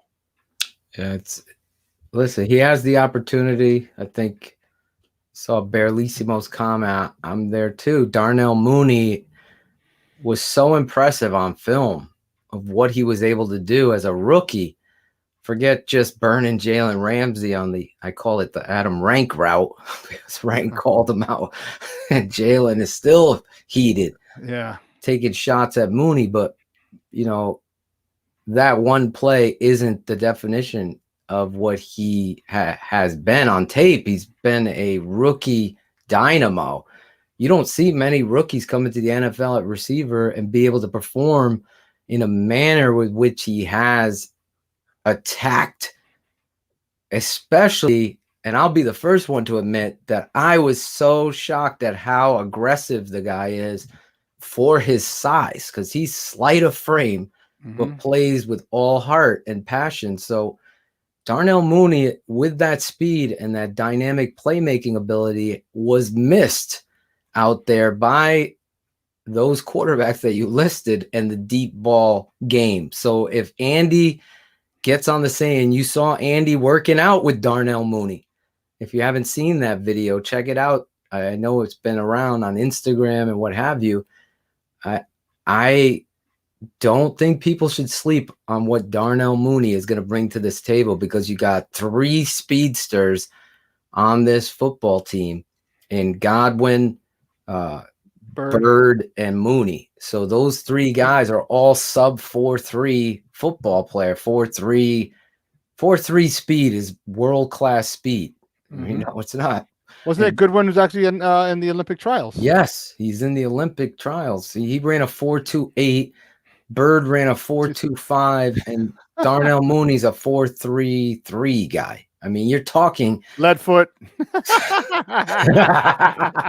Get a slow ass out of here. That's the fastest receiving core. This will be the fastest receiving core the Chicago Bears have ever had, because you look in the history, Bernard Berrien, Willie Galt. They had one speedster. They tried to get these guys with Iris Curry, these track guys, John Capel. Remember John Jackson from Florida, little guy. You had all these attempts at track guys to go over to the end. It's a different ball game. So Ronaldo Skeets, Nehemiah. Oh yeah. Now we'll see. I mean, remember they had him on the cover of Sports Illustrated. Ronaldo Nehemiah, I think it was number 85. He was doing a hurdle in his San Francisco 49ers uniform. Ronaldo Skeets Nehemiah. Right? No, he didn't. But I just remember that name because he's a track dude. Yeah. But I just remember Ronaldo Skeets Nehemiah was his name. Skeets. Well, we'll see. I mean, in my history, it's been a long time, I would say, since I looked at just a roster and said, wow, there's a lot to work with on both sides of the football. And to have that speed element mixed in with Allen Robinson, Cole Kmet, how are they going to use Jimmy Graham? Some of these receiver like Javon Wims, Riley Ridley, Anthony Miller, Thomas Ives is someone I've always been so excited about. You get a glimpse of him. He's a big-time football player on the East Coast at Colgate, and he Slammed went on the freaking gate. Sorry. Yeah. Our rivals. I know. One of our rivals. I was watching them play in the spring, Colgate versus Holy Cross. I texted you. I'm like, holy shit, Holy Cross and Colgate are on. Yeah. Yeah, we played Colgate at Hofstra as well. But yeah, that kid is somebody I'm interested in seeing. He's been on the roster on the practice squad for like 5 years, it seems. And he's a bigger guy that every time he's been on the field in live games, he has been a showcase of hands catcher. Then who's the tight end? The other from Princeton. Is he from Princeton? Yeah, he's from Princeton. Oh, man, I always lose his name. He's somebody that was in there. He had that big touchdown one-handed catch against the Lions when he was in there. I can't think of it. I can't think of it. God. You know, the only thing Ivan, you got him. Jesper Horsted. Jesper Horsted, yeah. Jesper Horsted. I want to see what he brings, because JP Holtz, to me, he's got to look in the mirror, because when you put JP Holtz in at fullback and you watch him play, I think Shawn Sierra can suit up and give a better effort blocking a linebacker or a strong safety than JP has shown. It's been a disappointment seeing that. Well, that's the problem when you let tight ends block as a fullback. I mean, it's a specific position for a reason, like the body type, the way you present yourself, the way you attack your blocks. It's in a completely different position. Just to throw a tight end out there, I think it's insulting. You know, one of the things about Darnell Mooney I'm concerned with, and this is actually, it's in tandem with Allen Robinson. If Allen Robinson leaves, is Darnell Mooney, can he be the number one? See, I don't know that. You know, we don't know that because he's been a phenomenal number two, you know, and that could be his ceiling, which is a phenomenal ceiling. Let's not get it wrong. Right. But, you know, but you still need a number one. Like once Brandon Marshall left, and all of a sudden Alshon Jeffrey wasn't making all those crazy catches because now all the focus is on him as opposed to Brandon Marshall. So can Darnell Mooney be a number one? I don't know. We're going to see, but I would like to not have to find out, because we keep Allen Robinson, because that combination, that's why Darnell Mooney was a very smart player. He took advantage of the fact that everybody and their mama was looking at Allen Robinson, because they knew that he was their go-to. So that means he's got single coverage. That means safeties are kind of leaning toward Robinson, cornerbacks, everybody's leaning toward Robinson. And with his speed, he would make plays because defenses were more focused on Allen Robinson. Smart player, make your money, get your name out there. Now people have to worry about both of you, which could help Allen Robinson get more catches. It might take some of Darnell Mooney's numbers down, but I don't think it will. I think he's going to have a breakout year, because if you do start bracketing Darnell Mooney, then you're going to leave Allen Robinson wide open, and I don't think a defensive coordinator wants to do that, dude. Not at all. Yeah. He much like Allen Robinson have the opportunity to find them who they are. He's going to be interesting for me to see because of his talent and his speed. And he's somebody that's, for being a slight guy, you know, Bernard Berrien was what he was, you know, deep threat, take the top off, beat you on the deep game. He wasn't really afraid to get hit, but it wasn't his cup of tea type of thing. I'm not going to say that, you know, but with Mooney, this is the guy that blocks better than JP Holtz. This guy blocks better than Allen Robinson in run games. And to the credit of the young man, there's an attitude that goes along with blocking as a receiver. You have to have it. He has that. So he has the speed. He's got the want to. And, you know, the kid from, I always forget his name, from the Cleveland Browns, but we'll use the salsa. What was his name? Victor Cruz. Victor Cruz, yeah, is another guy that I think of that wanted the football.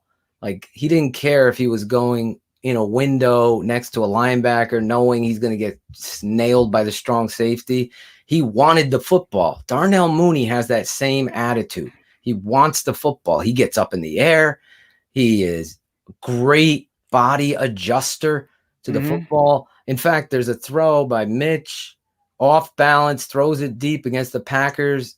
The adjustment that Darnell Mooney does. I know what you're talking about. It's going from right to left on the screen, yes. and he just turns. And he had to turn two hands, adjust himself right there. That's when I know, okay, this kid's just a naturally gifted football player. You get those that have these extra sets of traits, these elite speed and traits. Now you're cooking with gas. So I will say, I don't mean to not be able to have an opinion, but I'll say defining who he is, 1 or 2, is one thing, but the player that I've seen so far as a rookie excites the hell out of me for what he's going to do in this upcoming season. Darnell Mooney is somebody that I feel like is going to have a huge season, really. Well, I do too, because Allen Robinson's still here. So you continue to focus, double cover and shade safeties toward Allen Robinson. Darnell Mooney, with more confidence because of his success as a rookie, is going to have a breakout year. Again, my question is, if he does, and going into the following season in 22, is he going to be a number 1 if you can't sign Allen Robinson? Because that's the thing that's going to, again, you saw what happened at Alshon Jeffrey. Alshon Jeffrey was an all-pro number 2. Yes. You put him in number 1, it's a little different story. So we'll see. But at least for this year, I think and I hope he's smart enough to realize that they still have to. Whether you're afraid of Darnell Mooney or not, you can't double cover and bracket 2 guys.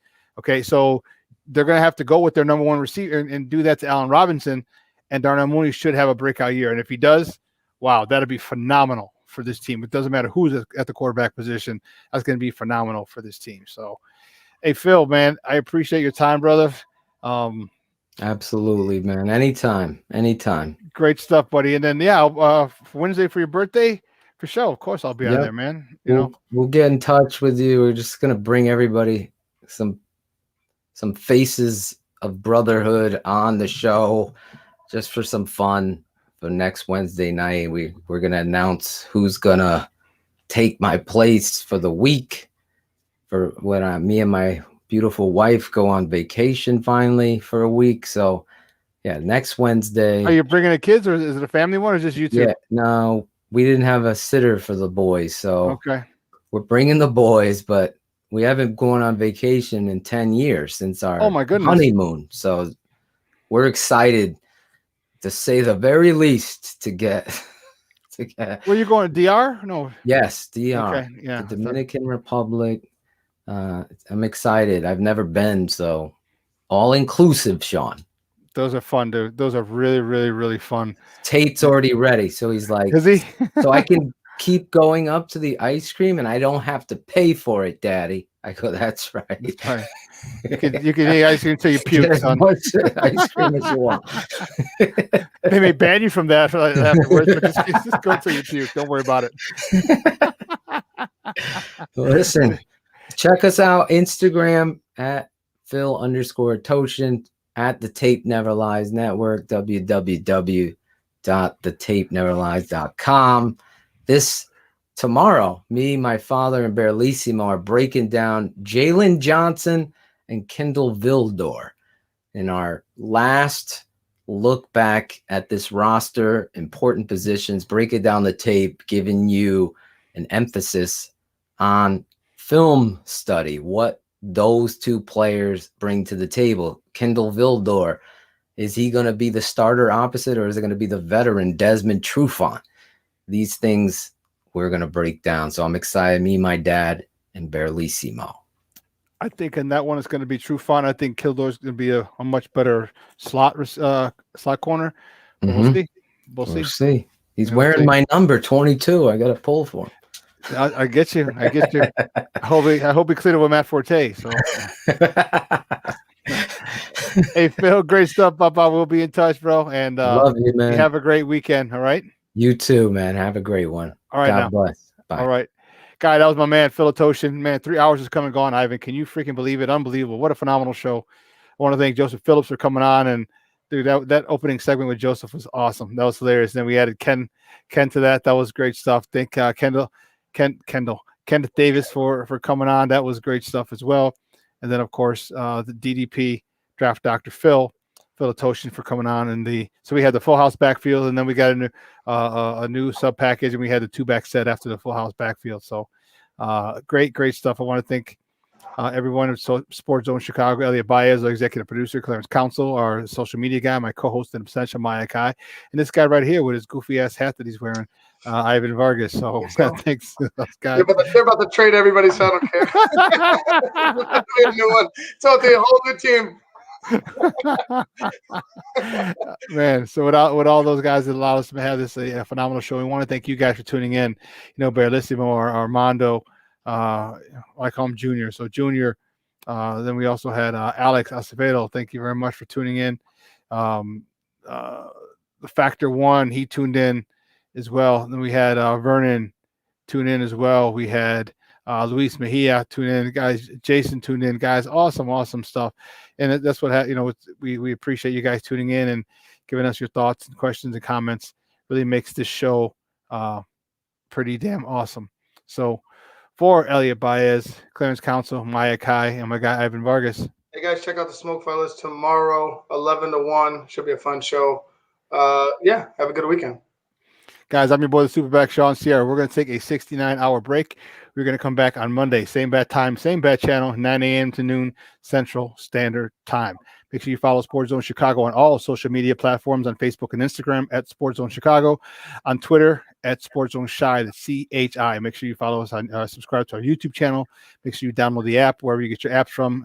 Just type in SportsZone Chicago, download it, and take us with you on the go. Guys, enjoy the weekend. It's going to be awesome. It's going to be a beautiful weekend here in the Chi. If you're in the Chicagoland area, it's going to be mid to high 80s all weekend. Like I said, get your ass down to the Taco and Tamale Fest down at 16th. It's going to be on 16th and Morgan in the heart of Pilsen. Man, 2 blocks from away from where I was born. Taco and Tamale Fest this weekend. It's going to be awesome. Or whatever you plan to do, enjoy it. Get in someone's pool. It's going to be nice and hot. Enjoy summertime Chi, baby. It's here. So with that being said, guys, I got 2 more words for you. I'm out.